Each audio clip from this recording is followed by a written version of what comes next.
Bab 2011, Xiao Moxian 6000 tahun kemudian. Di dalam alam semesta liar ada sebuah galaksi besar bernama Galaksi Naga Tersembunyi. Galaksi Naga Tersembunyi sangatlah kompleks. Itu dipenuhi dengan medan gaya distorsi yang tak ada habisnya, badai ruang waktu, retakan ruang angkasa, serta lubang hitam yang pada dasarnya tidak terlihat yang dapat memusnahkan seorang Empyrean jika mereka jatuh ke dalamnya. Dua pengaruh elit manusia telah berkumpul di kedalaman galaksi raksasa ini. Beberapa ratus tahun yang lalu ketika orang-orang suci mendobrak gerbang besar menuju alam semesta yang liar, umat manusia telah berpisah dan menyembunyikan diri mereka di lokasi yang berbeda. Dengan pemahaman umat manusia tentang alam semesta yang liar serta cakupan berbagai galaksi, mereka mampu mengitari orang-orang suci. Namun perlahan, selalu ada pengaruh manusia yang ditemukan. Ini karena pengaruh manusia terlalu besar. Populasi pengaruh ini seringkali mencapai kuadriliun dan triliunan dan wilayah bintang yang mereka tempati memiliki lusinan dan ratusan planet. Awalnya, sejumlah besar manusia telah melarikan diri ke alam liar. Kemudian, para pemimpin umat manusia juga mengadopsi kebijakan terkait kependudukan yang mendorong memiliki lebih banyak anak. Seperti ini, selama beberapa ratus generasi, populasi manusia di alam liar meledak. Basis populasi yang sangat besar ini juga melibatkan istana surgawi, kapal roh, sekte, serta sejumlah besar seniman bela diri tingkat rendah yang tak terhitung jumlahnya. Melibatkan kekuatan raksasa ini dalam perang gerilya lebih mudah diucapkan daripada dilakukan.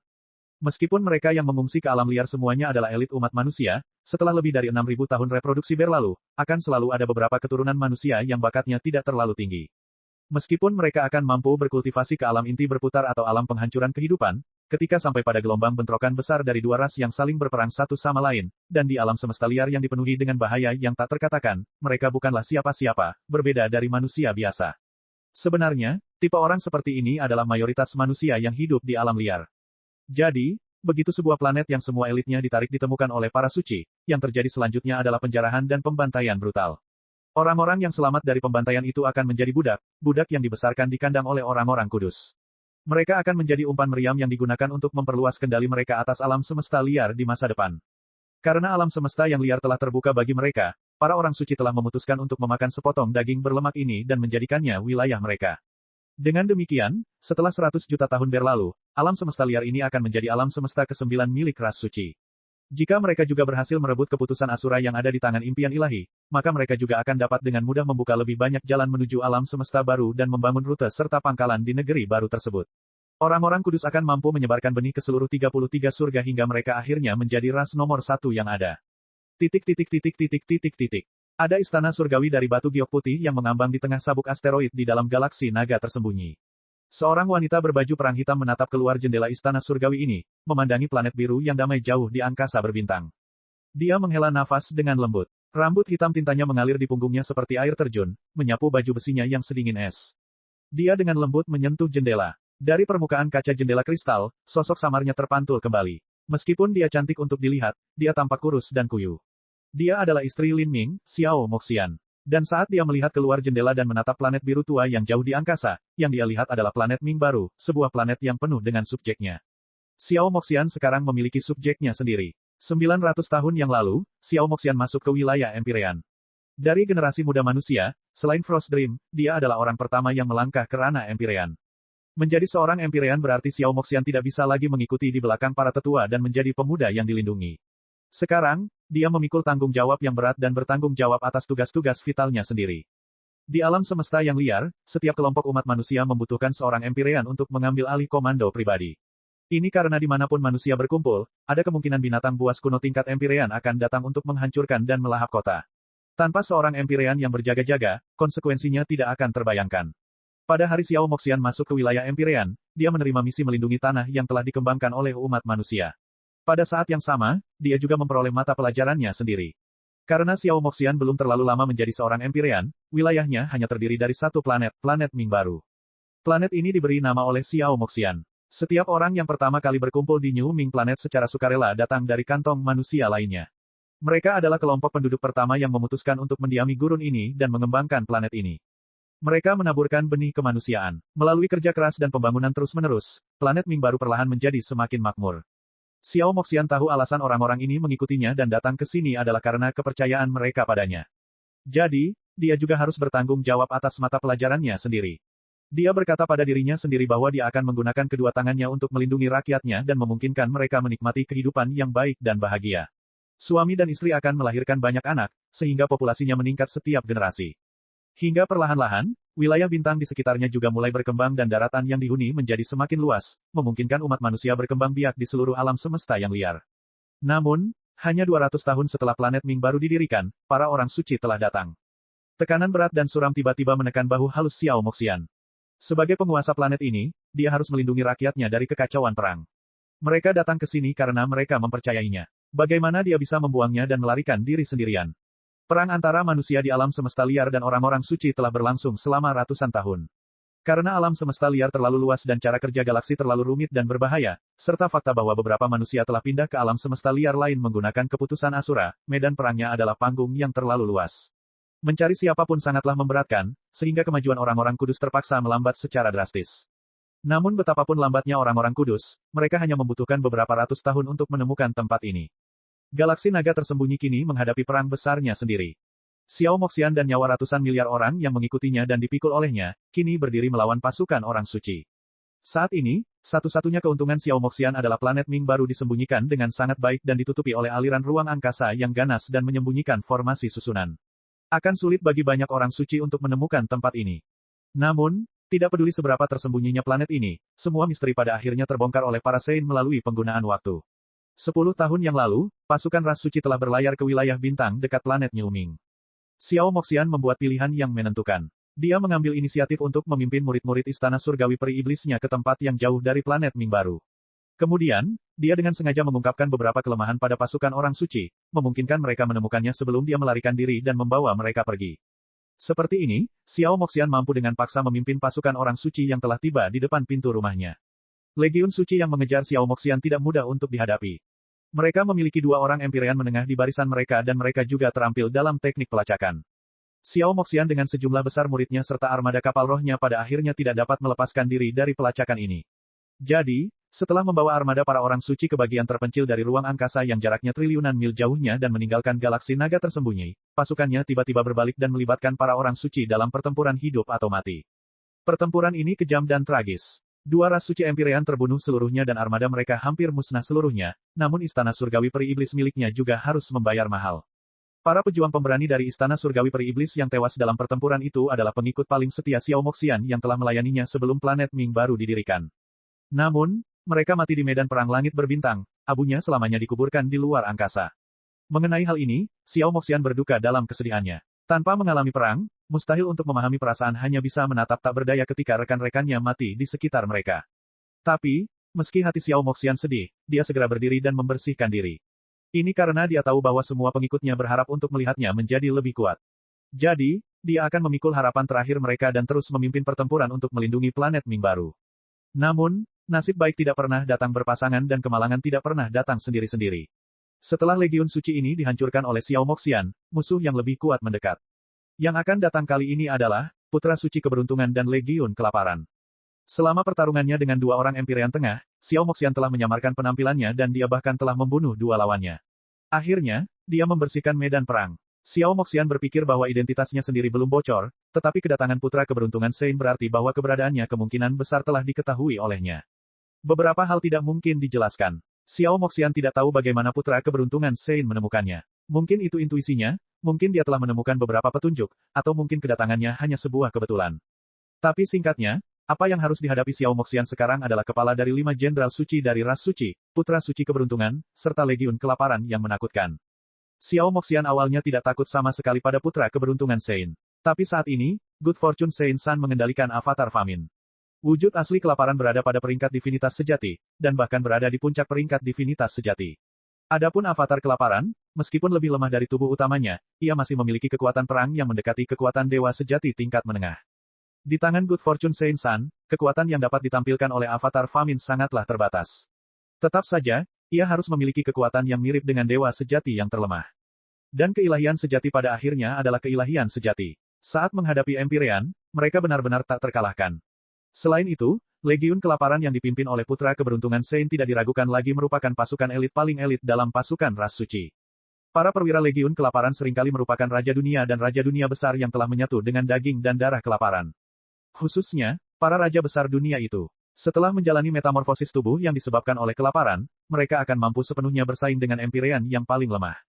Dibandingkan dengan Legiun Kelaparan, Istana Surgawi Peri Iblis milik Xiao Moxian tidak berada pada level yang sama sekali. Begitu kedua kekuatan bertemu, pertarungannya tidak akan berbeda dengan telur yang mencoba memecahkan batu, tidak ada misteri tentang apa yang akan terjadi sama sekali. Dan bahkan dengan semua ini, Xiao Moxian tidak meminta bantuan apapun dari markas umat manusia.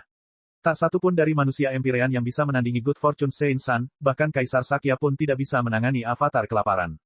Satu-satunya orang yang bisa adalah mimpi ilahi. Namun, impian ilahi harus menghadapi pengalihan dari dua dewa sejati lainnya dari ras suci, Raja Dewa Bulu Melonjak dan Raja Dewa Gudang Astral. Sebagai satu orang yang menghadapi dua orang, dia sudah cukup terbebani dalam menghadapinya. Jadi Xiao Moxian hanya bisa mengandalkan dirinya sendiri. Dia tahu bahwa ada keluhan antara dia dan putra keberuntungan Sein. Perjamuan panjang umur Kaisar Monster yang berlangsung lebih dari 6.000 tahun yang lalu adalah duri yang selamanya menusuknya. Ketika diberi kesempatan untuk mencabut duri ini, bagaimana mungkin putra keberuntungan Sein bisa melepaskan kesempatan seperti itu? Mata Xiao Moxian memandang keluar jendela kapal. Sepertinya dia sudah bisa melihat seringai jahat dan kejam yang terpampang permanen di wajah putra keberuntungan Sein. Xiao Moxian mengatupkan giginya dan tanpa sadar menelusuri dadanya. Di pakaiannya ada kalung kuno, yang sudah lama kehilangan kilaunya. Ini adalah hadiah yang diberikan Lin Ming padanya, Tautan Hati 1000 Mil. Bab 2012, Beban Seorang Pemimpin. Selama lebih dari 6.000 tahun, Xiao Moxian sudah lupa berapa kali dia menyentuh Tautan Hati 1000 Mil atau mencoba menggunakannya untuk menghubungi Lin Ming. Dan sekarang, simbol rahasia ilahi yang tersegel dari 1000 mil Hertling berada di dekat titik kehancuran, namun masih belum ada berita tentang Lin Ming. Setelah dengan lembut membelai kalung yang telah kehilangan kilaunya, pikiran dan suasana hati Xiao Moxian mulai goyah. Jika dia menggunakan kalung ini hanya sekali saja, maka setelah beberapa saat digunakan, simbol rahasia dewa yang tersegel di kalung itu akan hancur berkeping-keping. Adapun simbol rahasia ilahi ini, selain Lin Ming, kemungkinan besar tidak ada orang di 33 surga yang mampu menggambarnya lagi. Setelah upaya yang tak terhitung jumlahnya gagal, yang ia miliki hanyalah satu peluang. Hanya dengan satu kesempatan, bagaimana mungkin dia bisa menghubunginya? Xiao Moxian menghela nafas panjang. Saat ini, dia mendengar suara datang dari luar ruangan, diikuti dengan langkah kaki yang cepat dan kacau. Sekelompok orang telah tiba. Xiao Moxian menyimpan kalungnya dan menyembunyikan kesedihan yang terukir di wajahnya. Sekelompok 7-8 orang telah datang. Masing-masing dari mereka adalah tulang punggung Istana Surgawi Peri Iblis. Pria berpakaian hitam yang berdiri di depan mereka adalah putra Xiao Moxian, Lin Huang. Sejak planet Ming baru berdiri di puncak badai berbahaya, Lin Huang telah mengakhiri petualangannya untuk menenangkan diri dan kembali ke sisi Xiao Moxian. Ini adalah satu-satunya hal yang membuat Xiao Moxian merasa lebih berada di timur. Anakmu menyapa ibu. Lin Huang yang mengenakan baju besi perang dengan cepat melangkah ke dalam ruangan dan membungkuk. Yang lain mengikuti di belakangnya, inti dari Demon Fiery Celestial Palace, juga membungkuk bersama-sama. Apa masalahnya? Jantung Xiao Moxian berdebar kencang saat dia melihat ekspresi wajah Lin Huang dan wajah petugas lainnya. Dia tahu bahwa ini bukanlah sesuatu yang baik. Dalam perang melawan orang-orang suci ini, masing-masing komandan umat manusia harus memiliki keberanian baja. Lin Huang berdiri dan berkata, sekutu kita di galaksi naga tersembunyi, kekuatan Empyrean Transience dan Dragon Fang telah dikurung oleh Good Fortune Saint Sun ke dalam wilayah bintang yang lebarnya kurang dari 1 triliun mil. Legiun Suci telah memulai pencarian mereka. Tidak akan lama lagi sekutu kita akan ditemukan oleh para Saint. Suara Lin Huang suram. Dragon Fang belum menerobos ke alam Empyrean, dan sebenarnya, bahkan jika dia melakukannya, dia tetap tidak akan menjadi tandingan putra keberuntungan Saint. Adapun Empyrean Transience, dia hanyalah manusia tengah Empyrean, sama sekali bukan tandingan Good Fortune Saint Sun. Apa? Xiao Moxian langsung berdiri, jantungnya tenggelam ke dalam perutnya. Faktanya adalah Dragon Fang dan Empyrean Transience telah terseret ke dalam bencana ini olehnya. Awalnya, putra keberuntungan suci tidak mengetahui bahwa ada pengaruh manusia lain di galaksi naga tersembunyi selain pengaruh Xiao Moxian. Untuk mengoordinasikan dan membantu melindungi Demon Fiery Celestial Palace, Dragon Fang dan Empyrean Transience perlahan-lahan ditemukan oleh Good Fortune Saint Sun. Pengaruh Empyrean Transience jauh lebih besar daripada satu planet Ming baru. Good Fortune Saint Sun belum menemukan planet Ming baru tetapi sekarang sudah mulai mengasah lokasi Empyrean Transience. Ini adalah berita yang sangat buruk hingga tidak bisa lebih buruk lagi. Pada saat ini, sosok inti dari Demon Fiery Celestial Palace melangkah maju. Dia bertanya pada Xiao Moxian, pasukan Tuan Istana, Taring Naga, dan kefanaan Empyrean tidak dapat bertahan lebih lama lagi. Apakah kita bertekad untuk menyelamatkan mereka? Atau tidak menyelamatkan mereka? Petugas dari Demon Fiery Celestial Palace ini bertanya. Ini juga merupakan alasan utama mengapa Lin Huang dan yang lainnya dengan cepat pergi ke sini untuk menanyakan keputusan Xiao Moxian. Tidak menyelamatkan mereka berarti melanggar prinsip kebenaran. Namun, menyelamatkan mereka berarti mereka harus menghadapi musuh yang sangat menakutkan. Ini sama dengan melompat ke dalam lubang api. Hasil yang paling mungkin adalah mereka semua akan dimusnahkan. Ini adalah pilihan yang sulit. Dan satu-satunya yang bisa memutuskan ini adalah Xiao Moxian. Tanpa menjadi seorang pemimpin, seseorang tidak akan pernah bisa memahami atau merasakan tekanan dari seorang pemimpin. Hanya ketika Xiao Moxian menjadi seorang pemimpin, dia benar-benar menyadari seperti apa rasanya. Di medan perang, keputusan apapun yang dibuat oleh pemimpin berkaitan dengan kehidupan triliunan dan kuadriliun orang. Dan di masa-masa penuh gejolak ini, dia adalah pilar keberanian semua orang, dia adalah harapan mereka. Tidak peduli seberapa bingung atau terkejutnya atau kewalahan atau tidak berdayanya dia harus berdiri tegak dan teguh, dengan tenang mengambil keputusan. Mungkin, di antara ribuan dan jutaan jalan yang terbentang di depannya, hanya ada satu jalan menuju kelangsungan hidup. Adapun dia, melalui kegugupan dan keputusasaannya yang tegang, dia harus mencarinya bagaimanapun caranya. Apakah dia bisa melakukannya atau tidak, dia harus melakukannya. Mojin menyapa Tuan Time Bright. Di depan Lin Ming berdiri ras suci Raja Dunia. Raja Dunia ini adalah jenderal dari pasukan suci ketiga di galaksi Tanduk Biru. Apakah kamu sudah membawa informasinya? Lin Ming mengeluarkan kata-katanya dan menirukan suara serak dan serak. Saat ini, ia memiliki penampilan seorang lelaki tua kurus, yang sangat mirip dengan Empyrean Time Bright yang sudah mati. Selain itu, dia telah membaca ingatan Time Bright dan mempelajari semua yang dia butuhkan untuk penyamarannya. Sekalipun putra Time Bright sendiri datang ke sini, mereka tetap tidak bisa membedakannya.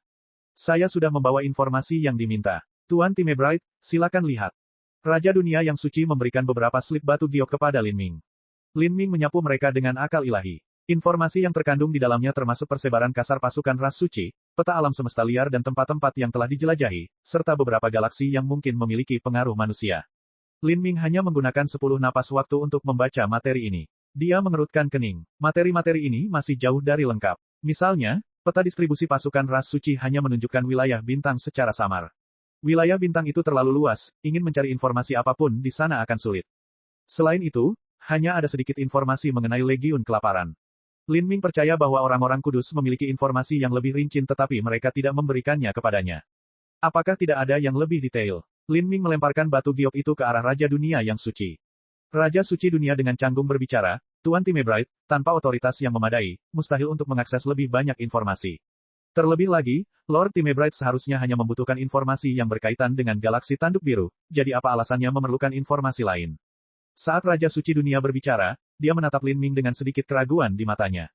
Jika tindakan Lin Ming dilakukan oleh orang lain, hal itu sudah lama membangkitkan kewaspadaan petugas ras suci lainnya. Tetapi karena identitas Lin Ming tidak terlihat lebih nyata dan dia juga mengetahui semua kode rahasia tentara dan juga memiliki lencana status untuk membuktikan identitasnya, dia tidak dapat diragukan. Tidak ada yang berani curiga bahwa orang suci Empyrean bisa menjadi pengkhianat ras suci. Jika Lord Time Bright benar-benar membutuhkan informasi ini, maka sebagian informasi yang Anda cari ada di tangan Empyrean Thundercloud.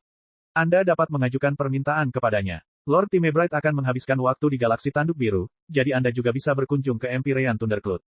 Kata Raja Dunia yang suci dengan hati-hati. Empyrean Thundercloud adalah seorang Empyrean tingkat atas sekaligus komandan tertinggi pasukan ras suci di galaksi Tanduk Biru.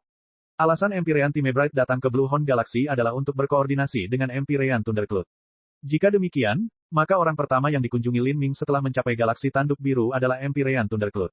Namun, karena Time Bright yang dia samarkan awalnya memiliki kepribadian yang aneh dan eksentrik, tidak berkunjung bukanlah hal yang aneh sama sekali. Mendengar Raja Dunia yang suci mengucapkan kata-kata seperti itu, bibir Lin Ming terangkat sambil tersenyum. Saya mengerti. Lin Ming berjalan langsung menuju istana surgawi Empyrean Thundercloud. Di aula besar berwarna ungu, para petinggi Legiun Suci Galaksi Tanduk Biru sedang mengadakan konferensi militer.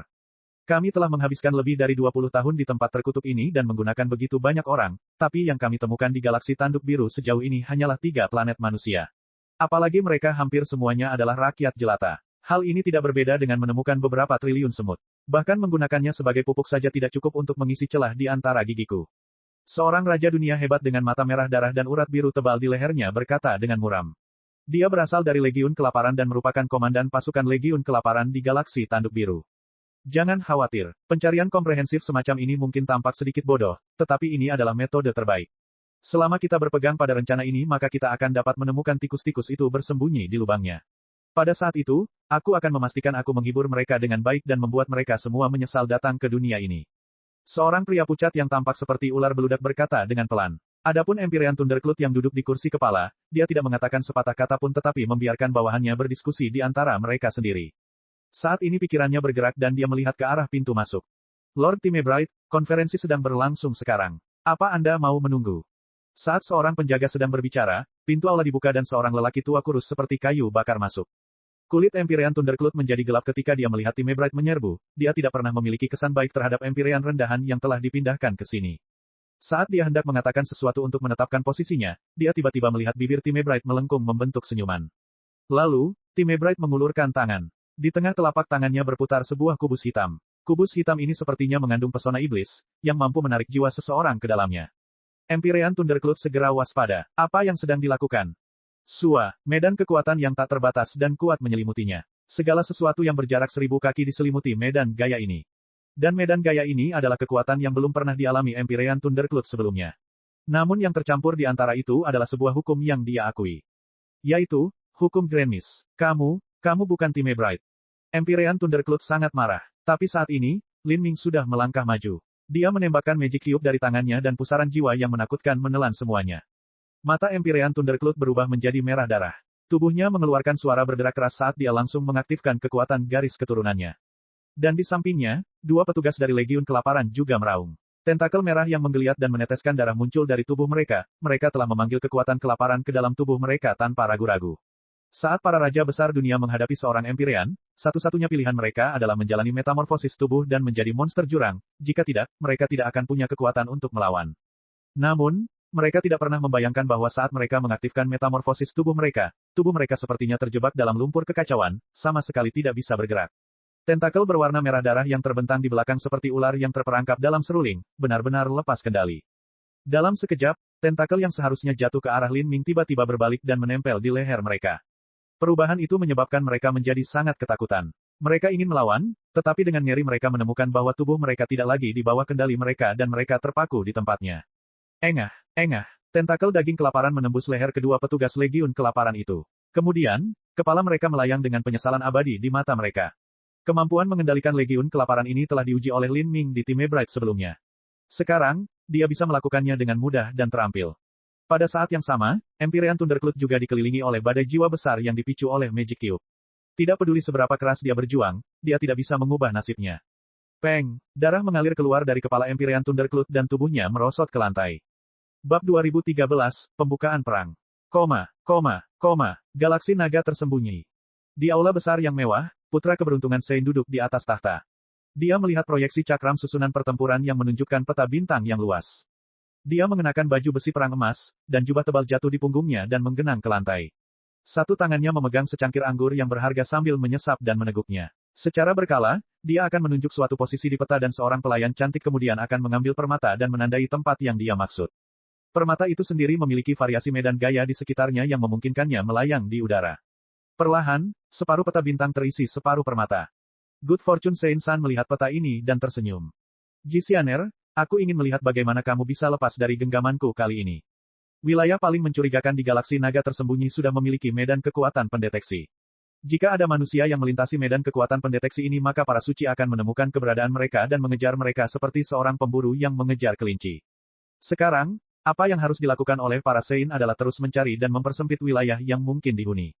Dengan dukungan kekuatan absolut, perasaan mengepung Xiao Moxian dan memburunya menyebabkan Putra Keberuntungan Suci dipenuhi dengan segala macam pikiran menyenangkan.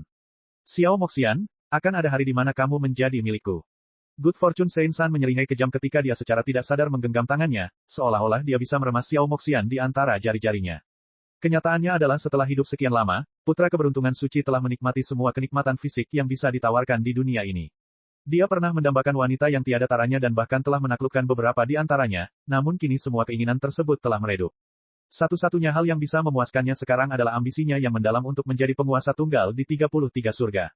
Tapi Xiao Moxian berbeda. Xiao Moxian adalah rasa malunya, noda yang selamanya akan menandai hatinya, yang terus-menerus diejeknya di antara orang-orang suci. Di pesta pertunangannya dia dikhianati, ini sudah menantang batas kemampuan seorang pria. Tapi itu bukanlah akhir. Yang lebih parahnya adalah ketika dia mencoba memulihkan wajahnya, dia kemudian dipukuli secara brutal oleh seorang pria yang jauh lebih muda darinya.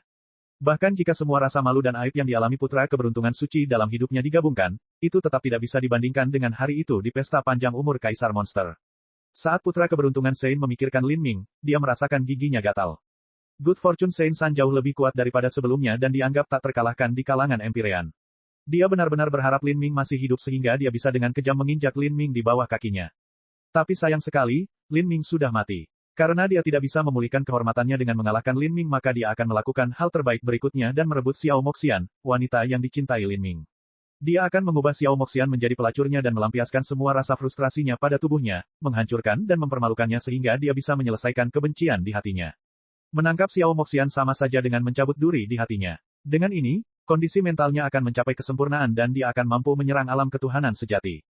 Saat Putra Suci Keberuntungan sedang menikmati anggurnya sambil tersenyum puas, sekelompok orang tiba-tiba menyerbu masuk. Mereka berlutut dengan gugup, sambil berkata, "Yang Mulia Putra Suci, ada masalah yang terjadi. Hentikan kepanikanmu." Good Fortune Saint-san mengerutkan kening saat suasana hatinya yang bahagia terganggu. Dengan para Saint yang terus maju dengan penuh kemenangan, apa yang disebut sebagai masalah ini biasanya merupakan masalah yang dihadapi oleh pasukan Saint dalam mengejar orang lain atau mungkin bahkan beberapa kam tahanan telah direbut. Apa itu? Beberapa murid suci saling melirik. Kemudian, seseorang menguatkan dirinya dan berkata, "Galaksi Tanduk Biru telah diserang oleh suatu kekuatan yang tidak diketahui dan kerugiannya sangat serius. Hampir semua orang kita di alam Holy Lord ke atas telah dimusnahkan." Retakan, gelas anggur Good Fortune Saint-san pecah. Jus merah cerah mewarnai lantai menjadi merah, seolah-olah daging dan darah tumpah. "Apa katamu?" Mata Putra Keberuntungan Suci berkilat tak percaya. Sejak Good Fortune Saint Sovereign mengasingkan diri untuk menggunakan kelaparan untuk menelan 9 pergeseran surgawi Dao Surgawi, sebagian dari komando pasukan suci telah diberikan kepadanya. Dia sangat menyadari kekuatan yang telah dikirim ke galaksi Tanduk Biru. Ada seorang Empyrean tingkat atas yang secara pribadi menghadiri area itu dan seorang Empyrean yang lebih rendah seharusnya juga sudah menyusul sekarang.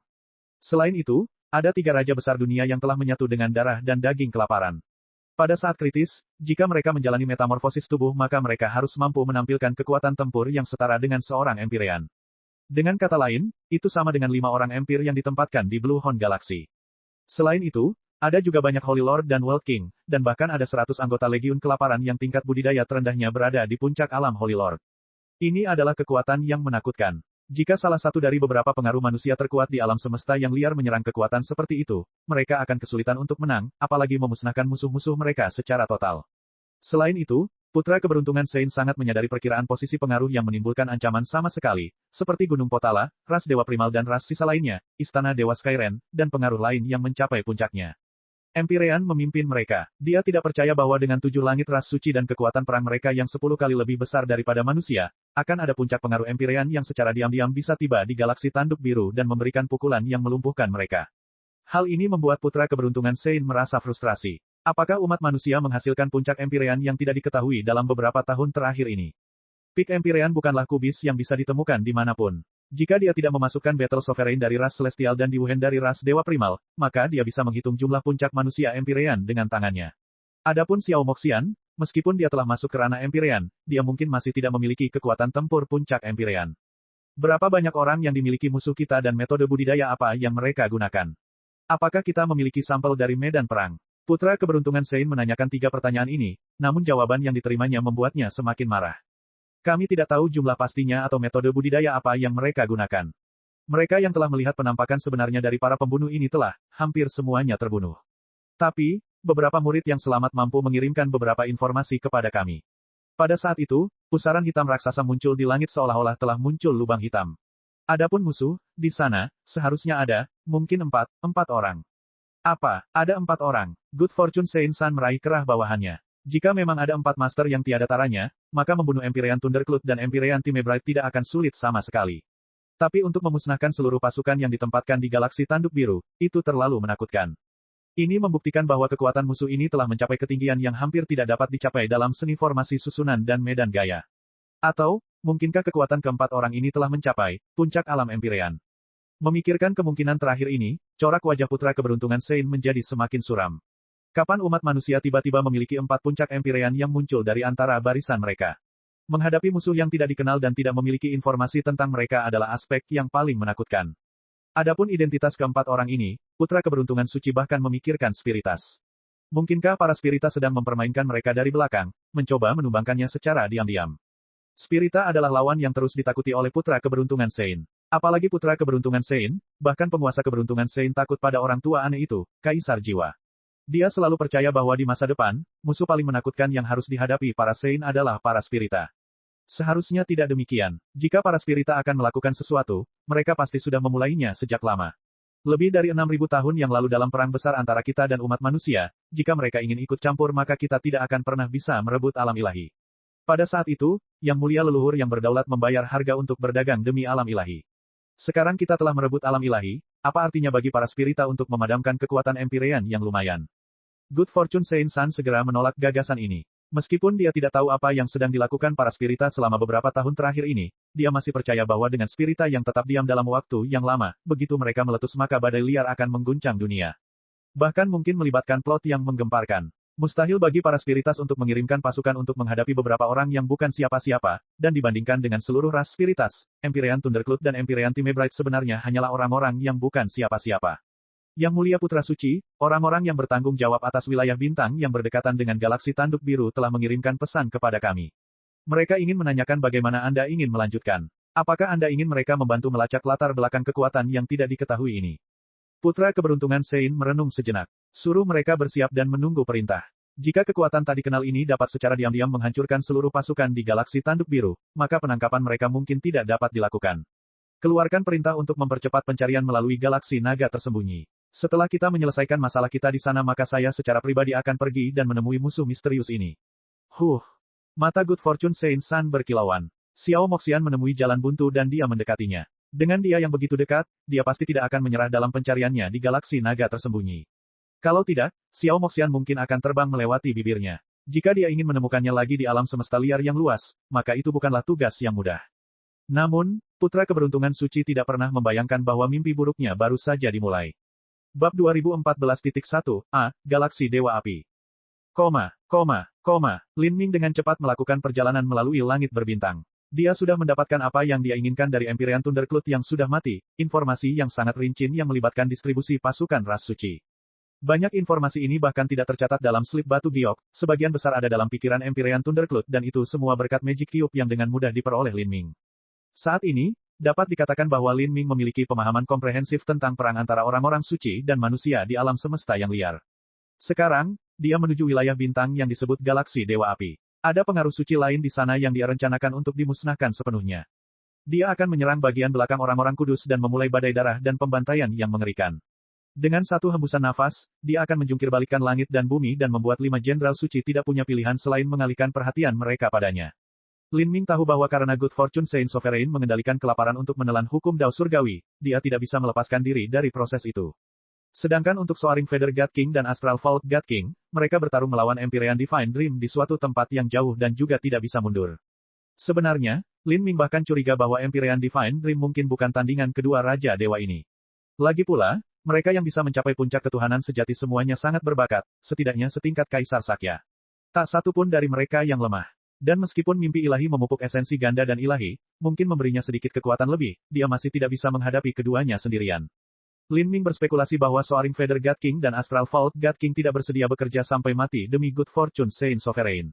Meskipun mereka ikut campur dalam perang antara para Saint dan umat manusia karena beberapa alasan yang tidak diketahui, mereka tetap tidak akan mengambil waktu ini untuk mundur dari pertempuran mereka melawan mimpi ilahi dan mengejar musuh yang tidak diketahui. Dewa sejati semuanya adalah individu yang sombong dan sombong. Musuh yang tiba-tiba muncul entah dari mana tidak akan cukup untuk membangkitkan minat mereka. Kemudian, jika seseorang mengabaikan ketiga dewa sejati ini, orang yang paling mungkin menyerangnya adalah Putra Keberuntungan Sein yang terlalu percaya diri. Lin Ming memahami Putra Keberuntungan Sein. Mereka telah menjadi lawan selama bertahun-tahun dan dia memiliki gagasan bagus tentang kekuatan dan kelemahan Putra Keberuntungan Sein. Dia bisa menggunakan kepercayaan diri Good Fortune Saint-San yang sombong untuk menariknya ke sini. Setelah itu terjadi, dia dapat menampilkan rencananya dan kekuatannya meningkat dalam waktu singkat. Galaksi Dewa Api, Lin Ming melihat galaksi besar berbentuk pusaran gelap yang berada jauh di kejauhan. Cahaya mematikan muncul di matanya. Sesaat kemudian dia merobek kehampaan dan menghilang. Lin Ming dengan cepat melayang melintasi langit dan berteleportasi ke depan. Dia ingat peta rincin pengaruh ras suci dan meluncur lurus ke depan seperti naga yang melaju kencang. Beberapa hari kemudian, Lin Ming akhirnya tiba di tempat tujuannya. Dari jauh, dia bisa melihat sekelompok planet berkumpul. Dia tahu bahwa planet-planet ini adalah tempat tinggal manusia yang telah direbut oleh orang-orang suci. Lebih dari 10 kuadriliun manusia tinggal di sini. Dalam kata-kata orang suci, ini hanyalah sebuah penjara raksasa yang terbentuk secara alami. Ini adalah kamp manusia, kamp konsentrasi budak. Setelah memasuki alam semesta liar, Lin Ming berulang kali mendengar tentang tawanan dan budak manusia. Namun, dia belum pernah melihat kondisi tempat tinggal mereka. Pengaruh ras suci ditempatkan di dekat planet-planet ini. Di atas setiap planet melayang 12 ras suci Istana Suci. Istana Suci ini berkumpul dan membentuk medan kekuatan yang menyelimuti seluruh planet. Medan gaya seperti itu bukanlah sesuatu yang bisa dipatahkan oleh para tawanan manusia yang hidup di planet-planet ini. Sebaliknya, lebih tepat untuk mengatakan bahwa mereka sama sekali bukan tawanan perang, melainkan rakyat jelata. Galaksi ini diberi nama Galaksi Dewa Api. Istana surgawi manusia di galaksi ini telah kalah dalam peperangan melawan para Saint. Sekarang, yang tersisa hanyalah beberapa non-pejuang, tidak ada satupun yang mencapai ranah transformasi ilahi. Sebenarnya, galaksi Dewa Api sudah dipegang oleh para Saint selama lebih dari 100 tahun. Bagi seorang ahli seni bela diri, lebih dari 100 tahun ini mungkin hanya sekedar meditasi atau masa pengasingan. Tapi bagi kebanyakan orang, ini adalah seumur hidup. Manusia biasa yang tertinggal di galaksi Dewa Api tidak memiliki bakat tingkat tinggi sejak awal. Dan di bawah kekuasaan besi para orang suci, mereka tidak memiliki sarana untuk berlatih seni bela diri. Hal ini menyebabkan kekuatan mereka secara keseluruhan anjlok dengan cepat. Dan lebih dari 50 tahun yang lalu, sekelompok pionir ras suci telah tiba di galaksi Dewa Api. Orang-orang ini berasal dari alam semesta asli para orang suci. Terus terang saja, mereka adalah sekelompok orang yang tidak bisa berbaur dengan baik dalam ras suci. Banyak dari mereka adalah bandit, gelandangan, pencuri, dan sejenisnya. Karena sulit bagi mereka untuk bertahan hidup di Saint Convocation Heaven, mereka secara sukarela datang ke alam liar umat manusia untuk mengembangkan tanah perawan ini. Jika seseorang sudah menjalani kehidupan yang baik, kaya dan terhormat di antara para orang suci, lalu siapa yang mau datang ke negeri yang tampaknya tandus dan terpencil ini?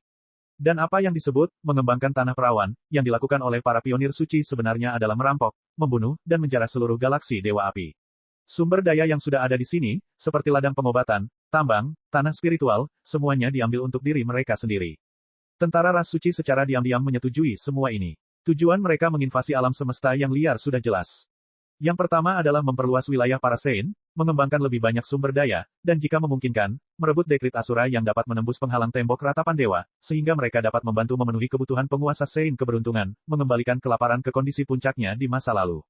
Yang kedua adalah memotong warisan umat manusia untuk menghilangkan semua masalah sampai ke akar-akarnya, sepenuhnya menghancurkan semua harapan dan peluang masa depan yang dimiliki manusia untuk melakukan serangan balik di masa depan. Bab 2014.2b, Naga Hitam Mengaum ke Bulan. Song Yan adalah manusia biasa di galaksi Dewa Api. Dia sudah berusia 200 tahun dan baru saja menerobos ke ranah Xiantian. Di kalangan massa, ia dianggap standar bagi rakyat jelata. Ketika dia lahir, perang antara orang suci dan manusia di alam semesta yang liar telah dimulai. Dan ketika dia sudah dewasa, api perang telah mencapai rumahnya dan galaksi Dewa Api jatuh ke tangan musuh-musuhnya. Jadi, sejak hari itu, dia dan 10 kuadriliun lebih rekan manusianya semuanya dijadikan budak.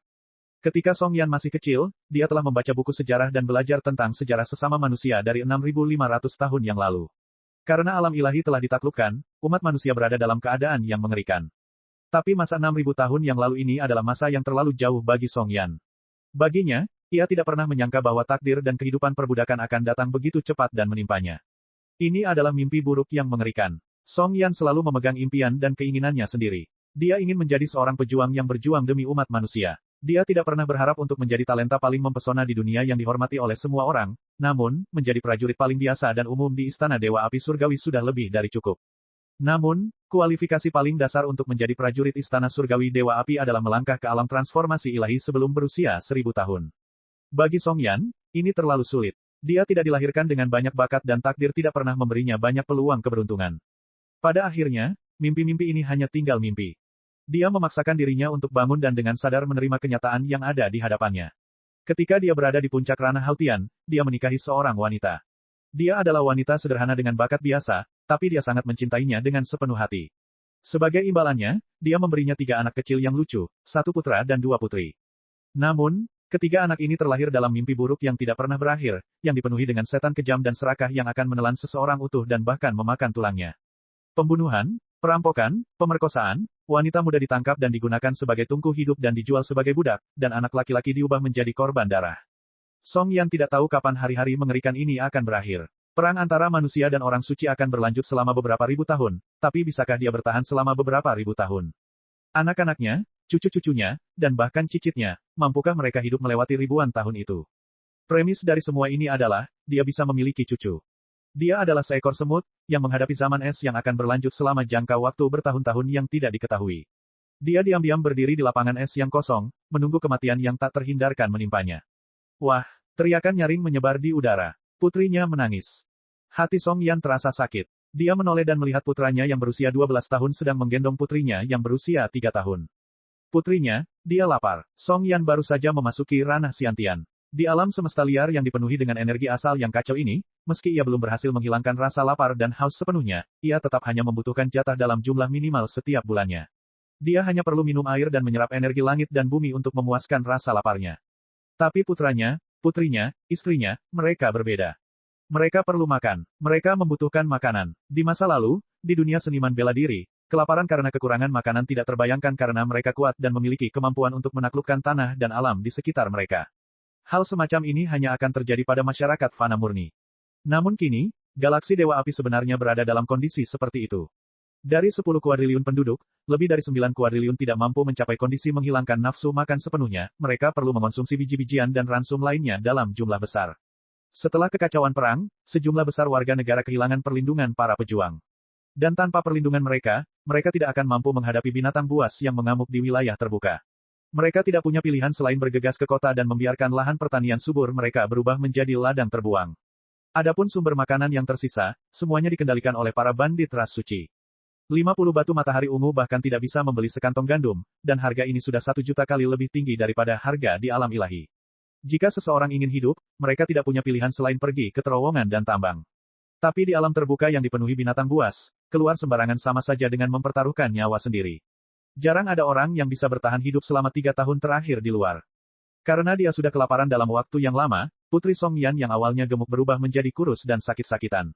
Istri Song Yang, Zhou Hui, sedang menyusui putrinya yang masih kecil. Saat dia mendengar tangisan kesakitan anaknya yang lain, dia merasa seolah-olah ada yang menusuk pisau di hatinya. Dia tidak lagi mendapat ASI. Sebenarnya, membiarkan anaknya menyusu di payudaranya yang layu hanya untuk menghiburnya secara psikologis. Song yang mengertakkan giginya. Dia mengeluarkan sebungkus kecil makanan dari lengan bajunya. Setelah berpikir beberapa saat, dia mematahkan sepotong dan menaruhnya di tangan istrinya untuk memberi makan putri kedua mereka. Sisanya diberikan kepada putranya. Saat anak laki-laki itu melihat makanan yang diberikan ayahnya, dia terus menggendong adik perempuannya. Meskipun dia berusia 12 tahun dan wajahnya agak pucat dan abu-abu, matanya tetap bersinar terang. Kenapa kamu tidak mengambilnya? Song Yan bertanya.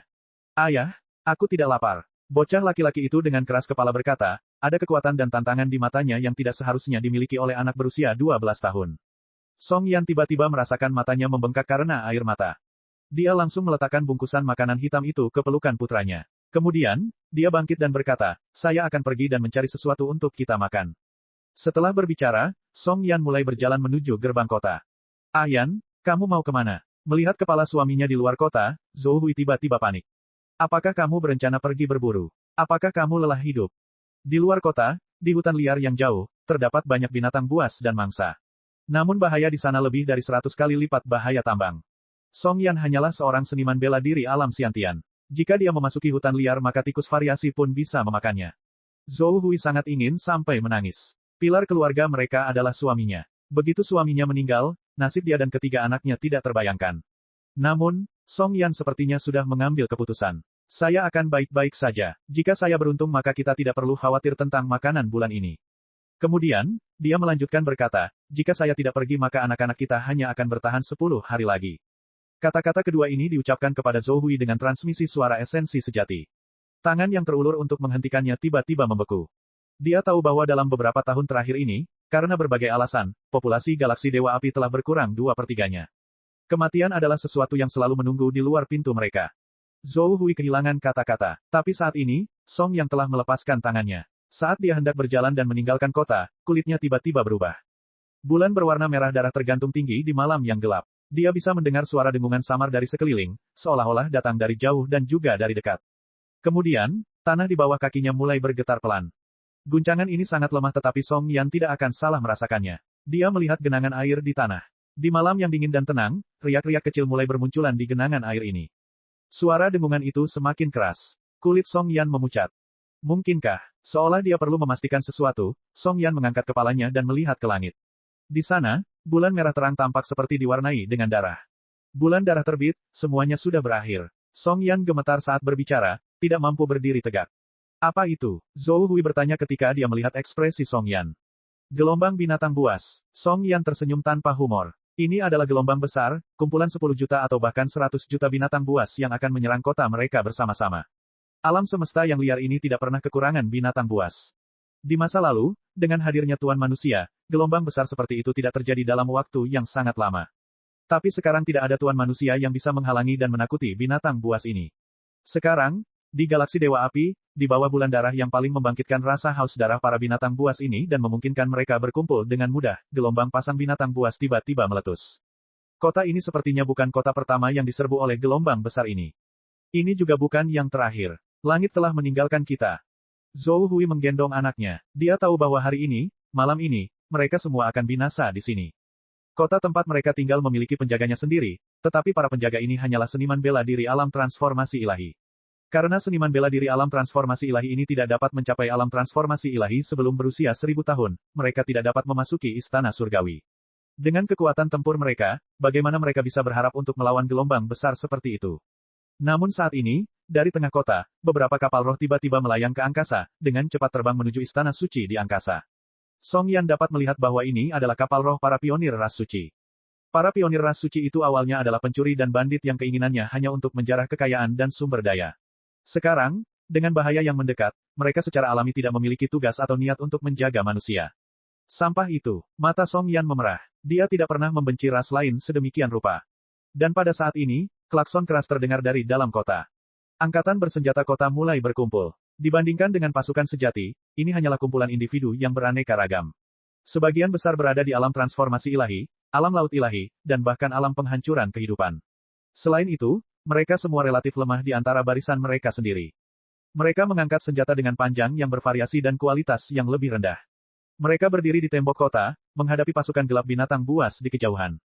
Di kota, Song Yan hanya bisa melihat punggung mereka. Bahkan di tengah gelapnya malam, dia bisa melihat banyak di antara mereka yang punggungnya bungkuk karena usia dan rambutnya yang putih kusut.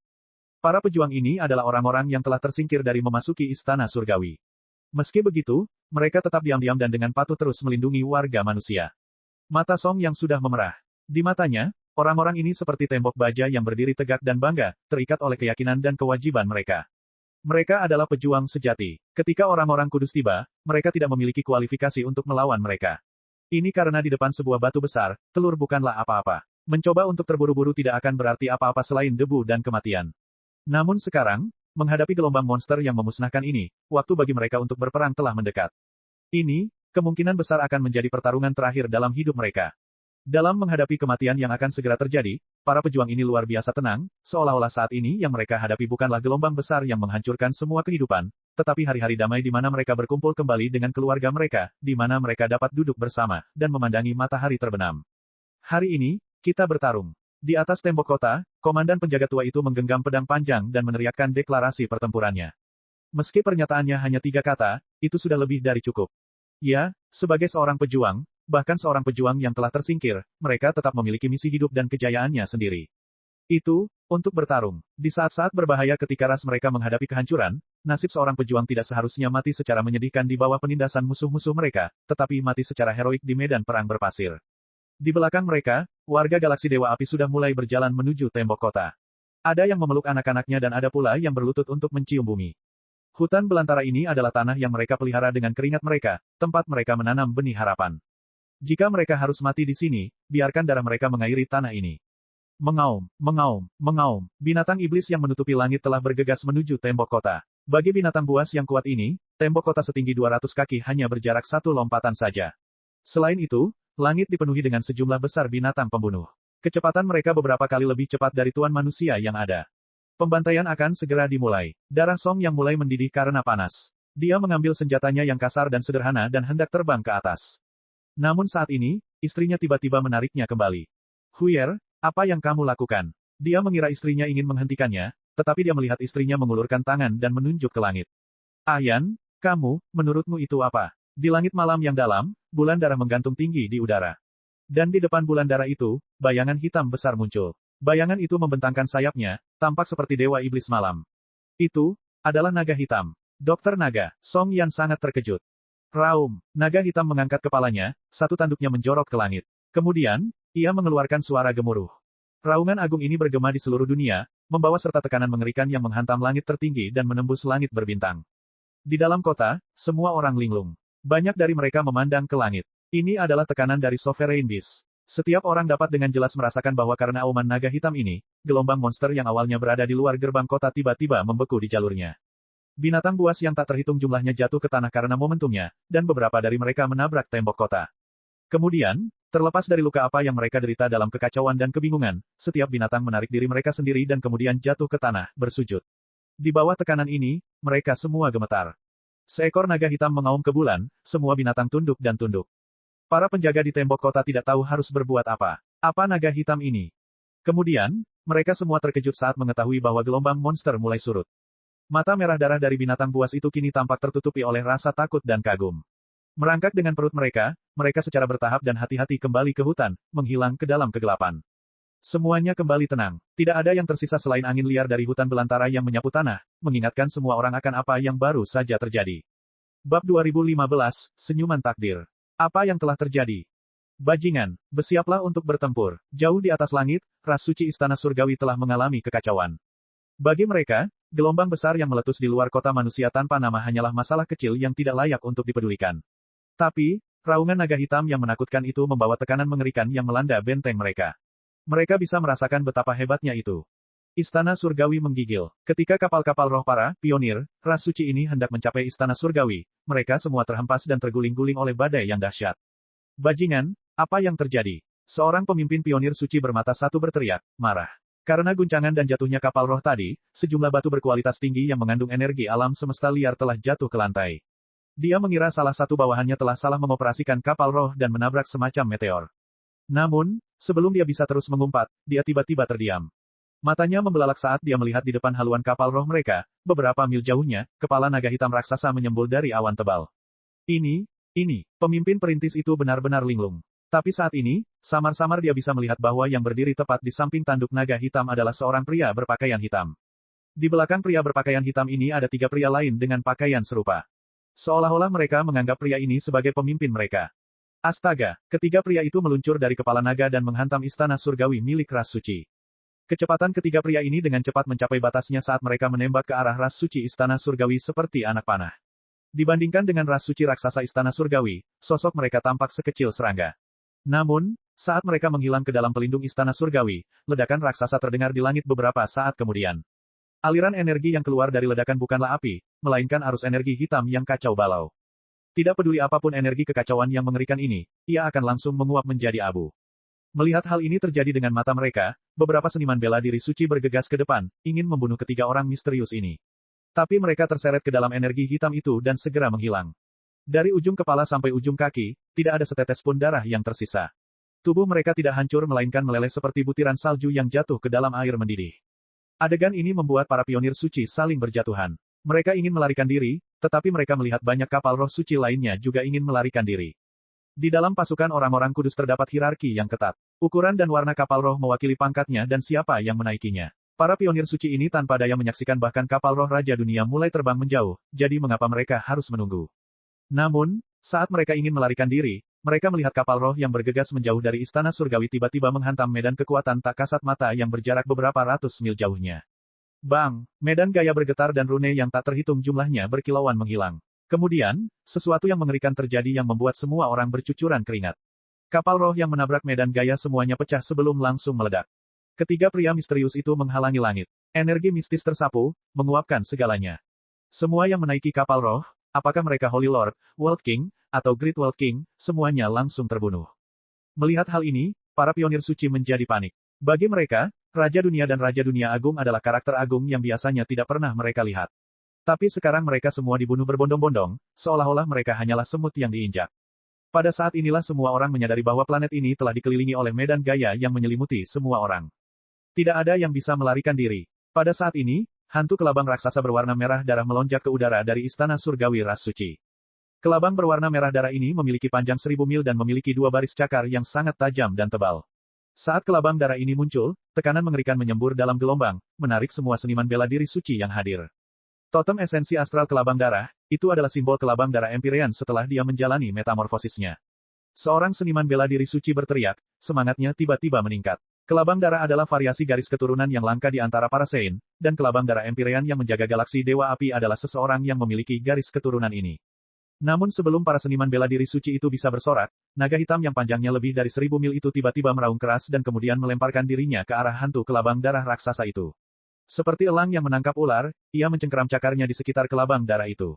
Dan saat ini, berdiri di punggung naga hitam, pria berpakaian hitam yang belum bergerak akhirnya melakukannya. Sosoknya bersinar dan memudar seperti dewa dan hantu. Pada saat berikutnya, cahaya tombak yang menyilaukan melewati angkasa dan menembus hantu kelabang darah, segera menyebabkannya hancur dan meledak, darah merah kentalnya berceceran di angkasa. Tekanan Empyrean Blood Centipede anjlok dan dunia kembali tenang sekali lagi. Kelabang darah Empyrean telah mati. Bahkan setelah menjalani metamorfosis tubuh garis keturunannya, Lin Ming membutuhkan waktu kurang dari 10 detik untuk membunuhnya. Dia benar-benar terguling. Semua seniman bela diri suci mulai gemetar ketakutan. Seorang Empyrean langsung terbunuh seperti itu. Siapa orang ini? Setan. Dari reruntuhan ras suci Istana Surgawi, Lin Ming menerima mayat kelabang darah Empyrean. Dalam peperangan melawan orang-orang kudus ini, dia tidak akan memberi ampun, tidak menunjukkan belas kasihan. Jika dia membiarkan seorang seniman bela diri suci bertahan hidup, siapa yang tahu berapa banyak manusia yang akan mereka bunuh di masa depan. Bagi mereka yang ikut berperang, jika mereka ingin mendapatkan eksploitasi militer untuk mendapatkan keuntungan di kemudian hari, atau jika mereka ingin menjarah kekayaan dan mendapatkan ketenaran dengan membunuh orang lain, maka mereka seharusnya memahami bahwa mereka juga bisa dibunuh oleh orang lain. Dalam pertempuran ini, sejak Empyrean Blood Centipede dibunuh, hasil akhirnya sudah jelas bagi semua orang. Perbedaan kekuatan terlalu besar, namun, Lin Ming sendiri tidak benar-benar perlu melakukan apapun. 3 avatarnya saja sudah lebih dari cukup. Sekarang yang tersisa hanyalah membersihkan medan perang. Saat avatarnya terus bertarung, Lin Ming menyapukan pandangannya ke seluruh planet di bawahnya. Pikirannya bergerak dan jatuh dari langit. Di kota manusia, beberapa orang melihat fluktuasi energi yang cemerlang di langit malam. Fluktuasi energi ini terlihat seperti aurora borealis yang indah, namun orang-orang mengetahui bahwa itu sebenarnya adalah fenomena yang dihasilkan dari ledakan yang mengerikan. Istana Surgawi Ras Suci telah dihancurkan. Seorang seniman bela diri Laut Ilahi secara samar-samar sudah bisa melihat pertempuran yang terjadi di langit tinggi. Istana Surgawi Ras Suci telah hancur berantakan. Satu batu telah menimbulkan ribuan gelombang. Semua rakyat jelata di kota manusia terkejut hingga tak bisa berkata-kata. Istana Surgawi Ras Suci itu telah melayang di langit selama 100 tahun terakhir dan mereka sudah terbiasa dengan kehadirannya. Mereka secara tidak sadar percaya bahwa benda itu akan terus melayang di sana bahkan setelah kematian mereka, tapi sebenarnya benda itu telah diledakkan. Pertama adalah letusan gelombang binatang buas, kemudian naga hitam mengaum ke bulan, lalu mundurnya gelombang binatang buas, dan akhirnya ledakan Istana Surgawi. Semuanya terjadi dalam waktu singkat dan menumbangkan seluruh pemahaman mereka. Mereka bahkan tidak punya waktu untuk memikirkan apa maksudnya. Orang-orang kudus sudah tamat. Seseorang tiba-tiba berteriak. Prajurit kita telah kembali. Orang lain berteriak dengan gembira. Dan kata-kata ini mengejutkan semua orang. Kemanusiaan telah kembali. Perang yang memiliki perbedaan kekuatan yang begitu besar, telah terjadi pembalikan. Bang, seolah menjawab pertanyaan semua manusia di galaksi Dewa Api, di langit gelap yang dalam, fluktuasi energi yang lebih menyilaukan menyebar sekali lagi. Istana Surgawi Ras Suci telah hancur total. Samar-samar, terdengar auman naga bergema di seluruh dunia. Seluruh galaksi Dewa Api mulai meluap-luap karena kegembiraan. Prajurit kita telah kembali. Semakin banyak orang berteriak. Kesedihan dan ketakutan yang telah ada selama lebih dari 100 tahun semuanya dilepaskan pada saat ini. Orang-orang mulai menangis dalam kebahagiaan mereka. Beberapa orang terbang ke langit, beberapa mencium tanah, dan orang asing saling berpelukan. Mereka semua menarik napas dalam-dalam untuk menenangkan diri, tetapi mereka masih tidak bisa menahan kegembiraan yang muncul dalam darah mereka. Pada saat ini, jantung mereka seakan berdetak kencang. Tanpa menjalani kesulitan, mustahil untuk memahami betapa berharganya perasaan kemenangan saat ini. Agar bisa bebas, agar bisa terus bebas, saat ini bahkan individu yang paling pengecut pun tidak akan ragu untuk bergegas ke medan perang dan menumpahkan darah mereka. Saat Lin Ming berjalan ke jalan dia melihat kerumunan orang gila di sekelilingnya. Dia melihat seorang pemuda berlari di jalanan sambil melambaikan tangannya. Dia melihat seorang ibu dengan mata merah tidak mampu menghentikan air matanya yang jatuh. Akhirnya, dia berlutut di tanah dan menggendong anaknya, sambil menangis terseduh-seduh. Pada saat ini, Lin Ming akhirnya mengerti bahwa hidupnya sudah terhubung erat dengan rasnya sendiri, hubungan yang tidak akan pernah bisa dipisahkan, dia akan selalu menjadi milik rakyatnya. Selangkah demi selangkah, dia berjalan menuju hari ini.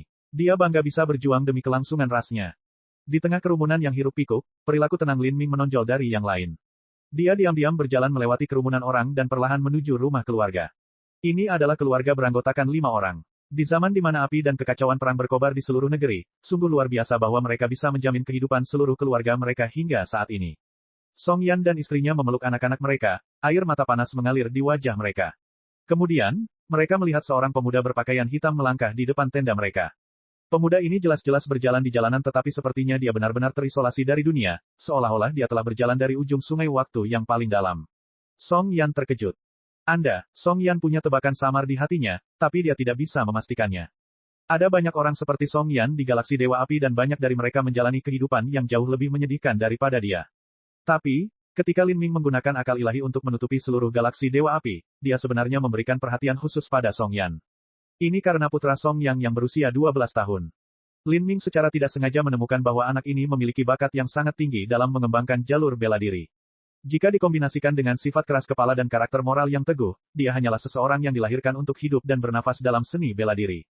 Sayang sekali jika bibit yang bagus terbuang sia-sia di sini. Zhou Hui menarik Song Yan mendekat. Kemunculan tiba-tiba pemuda berpakaian hitam ini membuatnya merasa gelisah. Meskipun budidayanya hanya di alam Haltian, dia secara intuitif bisa merasakan betapa menakutkannya pemuda ini. Kalian semua baik-baik saja. Lin Ming berbalik ke arah Song Yan dan istrinya dan tersenyum tipis. Kemudian, dia membungkuk dan bertanya kepada putra Song Yang, siapa namamu? Anak laki-laki berusia 12 tahun menatap ayahnya dan kemudian bertemu dengan tatapan Lin Ming. Dia menjawab, Lagumo. Lagumo, bagus sekali. Apakah kamu bersedia ikut denganku untuk melihat dunia luar? Lin Ming tersenyum. Saat senyuman ini terlihat di mata Song Yan dan Song Mo, saat ini mereka tidak mengerti apa maksudnya. Bertahun-tahun kemudian ketika Song Mo mengikuti Dragon Fang dan menjadi murid langsung Dragon Fang, baru pada saat itulah dia mengetahui seperti apa keberadaan pemuda dengan senyum cerah ini. Ini mungkin senyuman dari Dewa Takdir. Bab 2016, Enigma Manusia Misterius. Di dalam bidang asteroid galaksi Potala, sebuah patung Buddha raksasa melayang dengan tenang. Patung Buddha ini sebenarnya adalah sebuah kapal roh, harta roh tingkat dewa sejati yang telah dikumpulkan sepanjang sejarah Gunung Potala. Galaksi Potala diberi nama setelah Gunung Potala dan merupakan tempat anggota aslinya ditempatkan. Ketika impian ilahi menuju alam semesta lain untuk bertarung dengan Raja Dewa Bulu Melonjak dan Raja Dewa Gudang Astral, Gunung Potala secara de facto menjadi pusat komando umat manusia. Namun, meskipun ini adalah pusat komando, transmisi informasi merupakan masalah yang bermasalah. Tidak semua wilayah bintang yang telah diblokade oleh para santo berhasil tetap berkomunikasi dengan Potala Galaksi. Misalnya, galaksi naga tersembunyi tempat Xiao Moxian berada sudah lama terputus dari kontak. Orang-orang kudus memiliki keunggulan luar biasa di hampir semua bidang. Memblokir semua kemungkinan rute kontak dengan medan gaya tidaklah sulit. Karena Kaisar Sakya berada di Gunung Potala, maka bisa disebut luar biasa kuat di antara berbagai pengaruh manusia. Pasukan ras suci yang dikirim ke Potala Galaksi juga merupakan yang terkuat. Selain putra suci keberuntungan yang tidak ada di sini, teratai biru peri dari Gunung Dewa Bulu yang melonjak, 2 Empyrean Haishun dan Dark Moon, serta 4 puncak veteran Empyrean lainnya ada di sini, membentuk dewan perang yang tangguh. Bahkan kekuatan utama Legiun Kelaparan ditempatkan di galaksi Potala. Kaisar Sakya merasakan tekanan yang sangat besar ketika menghadapi begitu banyak pembangkit tenaga listrik. Dia tidak berani bersantai sejenak pun. Secara khusus, keberadaan Legiun Kelaparan membuat Kaisar Sakya sangat gugup. Legiun Kelaparan memiliki total 3.000 Raja Dunia dan 80.000 Raja Suci. Di antara 3.000 Raja Dunia ini, 200 di antaranya adalah Raja Dunia Agung. Bagi seorang Empyrean Puncak, pembangkit tenaga listrik Raja Dunia bukanlah apa-apa. Namun jika 3.000 Raja Dunia berkumpul, terutama Raja Dunia yang telah menyatu dengan daging dan darah kelaparan, dan kemudian menyusun susunan pertempuran serangan gabungan, kekuatan mereka bisa dibayangkan. Jika mereka semua menjalani metamorfosis tubuh bersama-sama, maka dalam waktu singkat kekuatan suci ini akan memiliki kekuatan perang super yang setara dengan 200 orang Empyrean terlemah. Dengan kekuatan yang begitu menakutkan, Kaisar Sakya hanya punya satu pilihan jika dia ingin melihat mereka, yaitu lari. Tapi ada hikmahnya. Setiap kali Legiun Kelaparan mengalami metamorfosis tubuh, hal itu akan sangat merusak vitalitas darah mereka dan bahkan akan mengurangi umur mereka. Dengan demikian, Legiun Kelaparan tidak akan mudah mengalami metamorfosis tubuh. Karena Legiun Kelaparan merupakan ancaman besar, Gunung Potala tidak berani melawan para Saint dalam pertempuran frontal. Untungnya, ras Dewa Primal dan makhluk surgawi juga berada di dalam galaksi Potala, dan 2 puncak Empyrean di Diwuhen dan penguasa pertempuran mampu membantu Gunung Potala. Namun meski begitu, saat berdiri, Gunung Potala nyaris tidak mampu bertahan melawan para santo. Namun karena mereka tidak berani bertarung secara langsung, kekuatan manusia selalu memainkan peran pasif. Jika mereka secara tidak sengaja dikepung maka mereka akan kehilangan segalanya. Pada saat ini, di dalam ruang diskusi raksasa di kapal roh Buddha besar, Kaisar Sakya, Buddha Agung Tanpa Batas, Jun Blue Moon, Hang Chi, serta banyak biksu dan arhat terkemuka lainnya di Gunung Potala telah berkumpul. Mereka sedang menganalisis situasi perang saat ini. Sehari yang lalu, sebuah berita menarik telah disampaikan kepada mereka. Dalam 3 bulan terakhir, 5 basis orang suci telah dimusnahkan secara terus-menerus dan 7 orang Empyrean mereka telah mati. Mereka bahkan kehilangan sekitar 300 anggota Legiun Kelaparan. Aku benar-benar tidak tahu siapa yang melakukan ini. Hang Qi meletakkan slip giok laporan pertempuran. Dia memandang Kaisar Sakya dan Buddha Agung tanpa batas, ingin mendapatkan pendapat dari kedua pemimpin tersebut. Buddha Agung tanpa batas tidak berbicara. Dia perlahan menarik manik-manik Budanya, menunggu Hang Qi melanjutkan berbicara. Awalnya, saya berpikir bahwa kekalahan telak yang terus-menerus dari para Saint hanyalah tabir asap yang sengaja mereka keluarkan untuk memikat kita. Tapi dari kecerdasan yang dikirimkan pengintai kita kepada kita, seharusnya tidak demikian. Kami memiliki bagian dari istana surgawi ras suci yang dibawa kembali oleh pengintai kami. Saat Hang Qi berbicara, dia mengeluarkan sepotong puing dan mendorongnya ke arah Buddha tanpa batas dan Kaisar Sakya. Keduanya melihat fragmen ini tetapi sulit untuk mengatakan jenis metode budidaya apa yang digunakan untuk merusaknya. Dari aura yang dipancarkan oleh fragmen ini, energi yang digunakan untuk menghancurkan istana surgawi sangatlah kompleks. Tampaknya ilahi, namun ternoda oleh aura jahat. Sulit untuk membedakan hukum apa yang terkandung di dalamnya. Grandmaster, apakah kamu menemukan sesuatu? Jun Blue Moon tiba-tiba bertanya. Dia jarang berbicara. Buddha Agung tanpa batas terus memutar tasbih Budanya dan diam-diam membisikkan nyanyian Buddha. Sayang sekali, sejak kecil, biksu tua ini telah membaca koleksi buku yang dikumpulkan di Gunung Potala. Meski bakatku rendah, harus kuakui bahwa aku yakin ilmuku kaya. Tapi, aura energi dalam fragmen ini adalah sesuatu yang bahkan saya tidak dapat menentukannya, sepertinya mengandung beberapa karakteristik kekuatan keilahian, namun hanya itu yang dapat saya nilai dari ini. Setelah mendengar pemikiran Buddha Agung tanpa batas, semua orang di aula pertemuan menghirup udara dingin. Di antara mereka yang hadir, Kaisar Sakya dianggap yang terkuat. Namun dalam hal pengalaman, Buddha Agung tanpa batas jauh melampaui orang lain. Dia telah hidup dalam waktu yang sangat lama dan juga berpengalaman dalam akumulasi sejarah dan pengetahuan Gunung Potala yang kaya. Sulit membayangkan bahwa Buddha Agung tanpa batas yang berpengetahuan luas masih belum mampu menganalisis petunjuk apapun tentang energi apa itu. Bahkan pecahan yang ditinggalkan oleh serangan dari Good Fortune Saint Sovereign tidak sulit untuk diidentifikasi.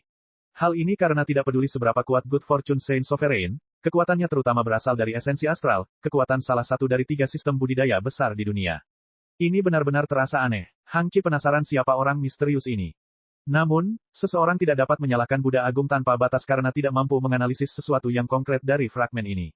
Hal ini karena kekuatan Lin Ming menyatu dengan kekuatan ketuhanan dan kekuatan setan. Kekuatan ini bisa disebut belum pernah terjadi sebelumnya dalam sejarah, sesuatu yang mungkin bahkan tidak dimiliki oleh Master Jalan Asura atau penguasa abadi. Selain itu, hukum yang digunakan Lin Ming merupakan perpaduan dari hukum Asura dan hukum kitab suci. Di depan orang-orang di aula ini, kedua hukum ini berdiri di puncak seni bela diri yang bahkan tidak dapat mereka harapkan untuk dilihat. Kekuatan yang aneh, puncak hukum, bahkan membuat Buddha besar tanpa batas yang sangat berpengalaman dan berpengetahuan luas pun mengalami kerugian. Mengenai orang misterius ini, kami memiliki pemahaman yang menyedihkan tentang dia. Yang kami punya hanyalah beberapa laporan saksi mata. Menurut apa yang mereka katakan, ketika orang misterius ini menghancurkan orang-orang suci di galaksi Dewa Api, muncullah bentuk kehidupan yang mirip dengan naga. Ia memiliki tubuh yang panjangnya 1000 mil dan kekuatannya sangat mencengangkan. Dari deskripsinya mirip dengan naga hitam dengan garis keturunan bangsawan, namun bagian belakangnya ditutupi paku dan sayapnya setajam pedang. Penampilannya lebih ganas dari yang dibayangkan. Dari penjelasannya, bentuk kehidupan ini lebih tepat disebut naga iblis. Hang Qi mengeluarkan disk-array pertempuran dan mengaktifkannya. Sebuah proyeksi kecil menampilkan tampilan di udara, menunjukkan gambar naga hitam. Ini adalah gambar yang dibuat oleh pengintai Gunung Potala menurut keterangan beberapa saksi mata. Saat semua orang melihat monster raksasa yang tampak seperti iblis, mereka terkejut hingga tidak bisa berkata-kata. Mungkinkah ini spesies dari alam semesta yang liar? Alam semesta yang liar terlalu besar. Tidak aneh jika ada variasi dewa binatang yang belum pernah mereka lihat sebelumnya. Namun saat ini, Jun Blue Moon sebenarnya memasang ekspresi serius di wajahnya. Setelah lama terdiam, dia angkat bicara, dan kata-katanya cukup mengejutkan hingga membuat bingung orang-orang yang hadir. Dia berkata, kalian semua mungkin ingat atau mungkin tidak, tapi lebih dari 6.000 tahun yang lalu ketika Lin Ming berada di pesta panjang umur Monster Emperor dan memulai pertarungan judi dengan Good Fortune Saint Sun, salah satu taruhan yang diambilnya tampaknya telah hilang, telur naga. Lin Ming, telur naga. Hang Qi tercengang. Dia berdiri. Kamu tidak mungkin berpikir bahwa naga hitam yang tiba-tiba muncul adalah naga yang menetas dari telur naga Lin Ming. Terlalu banyak naga di dunia ini. Jika seseorang harus mengatakan bahwa naga iblis ini menetas dari telur naga yang diambil Lin Ming lebih dari 6.000 tahun yang lalu, asosiasi semacam ini terlalu dipaksakan. Itu hanya pemikiran yang saya miliki. Bahkan untuk seorang Empyrean Puncak, mustahil untuk menghancurkan 5 basis ras suci dalam 3 bulan dan juga membunuh 7 orang suci Empyrean pada saat yang bersamaan. Bahkan banyak pembangkit tenaga listrik dari para Saint tidak dapat melarikan diri, mungkin para Saint juga bingung dan berpikir bahwa umat manusia kita entah bagaimana telah berhasil membuat senjata pamungkas rahasia, tapi, kita sangat menyadari masalah kita sendiri. Ini bukanlah tindakan dari kekuatan manusia manapun. Jika iya, maka hal ini agak mencurigakan. Hanya jika Apakah kamu mengatakan bahwa Lin Ming masih hidup? Saat ini, bukan hanya Hang Qi yang terkejut, tapi semua orang di aula pertemuan juga terkejut. Spekulasi Jun Blue Moon terlalu liar dan aneh. Hang Qi merenung sambil mengerutkan kening. Jika Lin Ming masih hidup lalu kenapa kita tidak melihatnya selama bertahun-tahun? Memang benar dia perlu bersembunyi dari para Saint tapi tidak ada alasan baginya untuk menyembunyikan kebenaran dari kita, dan saat ini, kita bahkan tidak tahu apakah bentuk kehidupan yang muncul di galaksi Dewa Api adalah seekor naga. Bahkan jika itu adalah seekor naga, maka menurut waktu Lin Ming mengungkapkan telur naga itu, lebih dari 6.000 tahun telah berlalu. Sangat mustahil bagi telur naga untuk menetas dan juga naga itu tumbuh hingga lebih dari 1.000 mil dalam jangka waktu ini. Selain itu, Soaring Feather God King secara pribadi mengkonfirmasi kematian Lin Ming. Tidak peduli seberapa sengitnya Lin Ming, dia seharusnya tidak memiliki metode yang menembus surga untuk menipu Raja Dewa Bulu yang melonjak ketika dia berada di alam Holy Lord, kan? Saat Hang Qi selesai berbicara, Jun Blue Moon terdiam. Memang, tidak peduli seberapa kuat Lin Ming, mustahil baginya untuk berpura-pura mati melawan Soaring Feather God King. Mungkin, ini hanya angan-angan sepihak. Jika Paku tiba-tiba muncul di belakang mereka, para Saint tidak akan hanya berdiam diri dan tidak melakukan apapun. Tapi, inti masalahnya adalah bagaimana mereka menemukannya. Kelompok lain ini sepertinya hanya terdiri dari 4 individu dan seekor naga hitam yang tampak aneh. Mereka datang tanpa petunjuk dan pergi tanpa jejak, dan tidak ada yang tahu di mana mereka akan muncul selanjutnya. Selain itu, apa yang paling tidak dapat dipahami oleh putra keberuntungan Sein adalah bagaimana pihak lain ini mengetahui posisi sebenarnya dari pasukan ras suci mereka. Alam semesta yang liar adalah medan yang sangat kompleks. Meskipun medan ini berfungsi untuk melindungi umat manusia, namun juga melindungi pasukan ras suci. Dan informasi apapun mengenai lokasi pasukan ras suci adalah rahasia militer tertinggi ras suci. Terkadang, informasi ini bahkan tidak dicatat dalam slip batu giok. Hal ini karena setiap pasukan terus melakukan perjalanan dan posisi mereka hanya diketahui ketika para komandan saling menghubungi, dan ini juga hanya pada saat mereka perlu mengkoordinasikan pergerakan mereka. Dengan kata lain, semua informasi ini tersimpan di benak para komandan tentara, jadi bagaimana orang misterius itu mengetahui informasi ini? Orang ini, siapakah mereka sebenarnya? Putra keberuntungan Sein ingin keluar dan menghilangkan masalah ini sendiri, tapi dia tidak bisa menyerah pada Xiao Moxian ketika dia hampir mendapatkannya. Pada akhirnya, putra keberuntungan suci mengertakkan gigi dan menahan rasa frustrasinya. Munculnya kekuatan misterius hanya membuatnya mempercepat pencariannya. Namun saat ini, peri teratai biru, Haishun, dan bulan gelap yang sedang berhadapan dengan Gunung Potala, tiba-tiba meninggalkan galaksi Potala secara rahasia. Mereka mengendarai kapal roh, terbang menuju bagian belakang pasukan ras suci. Dan apa yang mereka bawa adalah kekuatan utama dari Legiun Kelaparan Ras Suci 2.500 Raja Dunia dan 60.000 Raja Suci. Legiun Kelaparan yang tersisa dan 4 puncak Empyrean sudah lebih dari cukup untuk memandu pasukan dan menghancurkan musuh-musuh mereka di galaksi Potala. Adapun peri teratai biru dan yang lainnya, mereka berencana menggunakan metode secepat kilat untuk menemukan kekuatan misterius ini dan kemudian membunuh mereka. Babak 2017, peri teratai biru. Ketika sampai pada perang yang dimulai oleh para orang suci di alam semesta yang liar, bahkan umat manusia harus mengakui bahwa dibandingkan dengan para orang suci itu sendiri, kekuatan umat manusia tidak berbeda dari telur hingga batu. Selama lebih dari 6.000 tahun terakhir, umat manusia telah melakukan banyak persiapan. Namun persiapan ini sebagian besar terdiri dari formasi susunan dan tata letak untuk menyembunyikan, dan untuk melibatkan para suci dalam perang gerilya. Adapun untuk benar-benar meningkatkan kekuatan mereka, tidak banyak yang terjadi. Ini karena waktu 6.000 tahun terakhir terlalu singkat jika dibandingkan dengan seorang seniman bela diri yang bisa hidup selama puluhan juta tahun.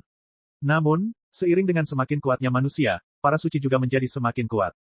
Perang di alam semesta yang liar telah berlangsung selama beberapa ratus tahun. Orang-orang kudus memiliki beberapa gunung besar yang menekan umat manusia, menghancurkan mereka dan membuat mereka terengah-engah. Gunung pertama adalah 3 dewa sejati dari ras suci. Gunung kedua adalah kelaparan yang hampir abadi dan tidak bisa dihancurkan, makhluk yang bisa menelan hukum surgawi Dao, mengukir jalan menembus tembok ratapan dewa, dan pada puncaknya, dikabarkan tidak jauh lebih lemah daripada kekuatan Master Jalan Asura. Ini adalah iblis jurang yang mengerikan yang bahkan segel ilahi Empyrean di masa lalu tidak mampu menghancurkannya, bahkan dengan mengorbankan nyawanya sendiri dan menggunakan banyak pusat kekuatan manusia sebagai pengorbanan darah. Menghadapi kelaparan, umat manusia tidak bisa mengumpulkan keberanian untuk menghadapinya secara langsung. Adapun gunung ketiga, itu adalah sesuatu yang berasal dari kelaparan, Legiun Kelaparan. 2 gunung pertama bisa disebut ancaman. Mereka adalah eksistensi yang ditempatkan di sana sehingga manusia dapat merasakan jarak yang hampir tidak dapat diatasi di antara mereka, sehingga umat manusia akan kehilangan semua perlawanan dan kepercayaan diri untuk menyerang balik. Adapun gunung ketiga, Legiun Kelaparan, itulah algojo sejati yang akan mencekik umat manusia sampai mati. Dalam ratusan tahun terakhir ini, banyak sekali tuan manusia yang mati di Legiun Kelaparan. Legiun Kelaparan mahir dalam susunan pertempuran. Pada saat-saat genting, mereka bisa mengalami metamorfosis tubuh sehingga setiap anggota legiun mereka naik satu peringkat dalam kekuatan tempur. Selain itu, mereka dipimpin oleh 5 jenderal suci serta banyak orang Empyrean puncak. Mereka adalah mimpi buruk mutlak dari pengaruh manusia Empyrean. Di luar impian ilahi Empyrean, Gunung Potala dan ras Dewa Primal adalah dua pengaruh umat manusia yang paling kuat. Namun meskipun mereka bergabung, mereka hanya dapat melawan legiun kelaparan dalam perang gerilya. Mereka tidak mampu melawan mereka secara langsung, tidak sekalipun. Untungnya, menghasilkan satu pun anggota Legiun Kelaparan tidaklah mudah sama sekali. Yang pertama harus bersedia menjadi bagian dari Legiun Kelaparan, hanya sebagian kecil dari ras suci yang bersedia melakukan ini. Banyak tokoh dikdaya suci yang tidak dapat menerima perubahan aneh yang terjadi di tubuh mereka dan mereka khawatir bahwa mereka akan dikendalikan oleh Good Fortune Saint Sovereign di masa depan. Orang suci Empyrean sangat khawatir. Kedua, seseorang membutuhkan esensi daging dan darah dari kelaparan, dan ini membutuhkan konsumsi energi yang sangat besar dari kelaparan itu sendiri. Dan semakin tinggi kualitas sari daging dan darahnya, semakin banyak energi yang dibutuhkan untuk memproduksinya. Misalnya saja, untuk membuat cabang sari daging dan darah yang dapat digunakan oleh para raja besar dunia dan para Empyrean, hal ini akan menghabiskan banyak energi di tubuh kelaparan. Good Fortune Saint Sovereign tidak akan menghasilkan esensi daging dan darah dalam jumlah yang tidak terbatas. Jadi, melalui akumulasi selama bertahun-tahun, Legiun Kelaparan terdiri dari sekitar 100.000 anggota. Saat ini lebih dari setengah dari mereka dan semua elit telah berkumpul di Blood Cloud Galaxy, menunggu perburuan. Sebagai kapten perburuan ini, itu adalah peri teratai biru. Pengaruh yang awalnya ditempatkan di Blood Cloud Galaxy telah diambil alih oleh Fiery Blue Lotus. Saat ini, di aula besar, peri teratai biru sedang mengadakan pertemuan militer sederhana. Apakah kamu yakin orang itu akan datang ke Blood Cloud Galaxy? Di seberang meja abu-abu, seorang pria dengan rambut merah tebal dan baju besi merah berbicara dengan suara gemuruh. Pria ini sama seperti menara besi, dan bahkan jika dia duduk di kursi, dia masih setengah kepala lebih tinggi daripada kebanyakan orang lainnya. Jika dia berdiri, tingginya 15,5, dia hanyalah seorang raksasa. Surai merah liar dan tebal pria ini bergerak di sekelilingnya, membuatnya tampak seperti singa yang sedang marah. Di dekat tangannya, pedang besar berwarna merah ditempatkan di sana. Pedang besar ini memiliki gagang yang panjangnya lebih dari 3 kaki dan hampir mustahil bagi rata-rata orang untuk menggenggamnya dengan tangan. Tapi, pria berambut merah ini menggunakan pedang besar ini dengan satu tangan dan juga menggunakan 2 tangan. Pria ini adalah murid langsung Astral Vault God King, Haishun. Dan saat ini, seorang gadis muda sedang duduk di bahu pria itu. Gadis muda ini sangat aneh. Meski tersedia kursi untuknya, ia tetap memilih duduk di bahu pria itu. Apalagi dia selalu melakukan ini. Keduanya nyaris tak terpisahkan. Dia sangat kontras dengan pria itu. Dia kecil dan halus, imut dan mungil, tubuhnya ramping dan kakinya kurus dan lurus. Pinggulnya sempit dan dadanya mungkin tidak membuncit, tapi ukurannya tetap indah.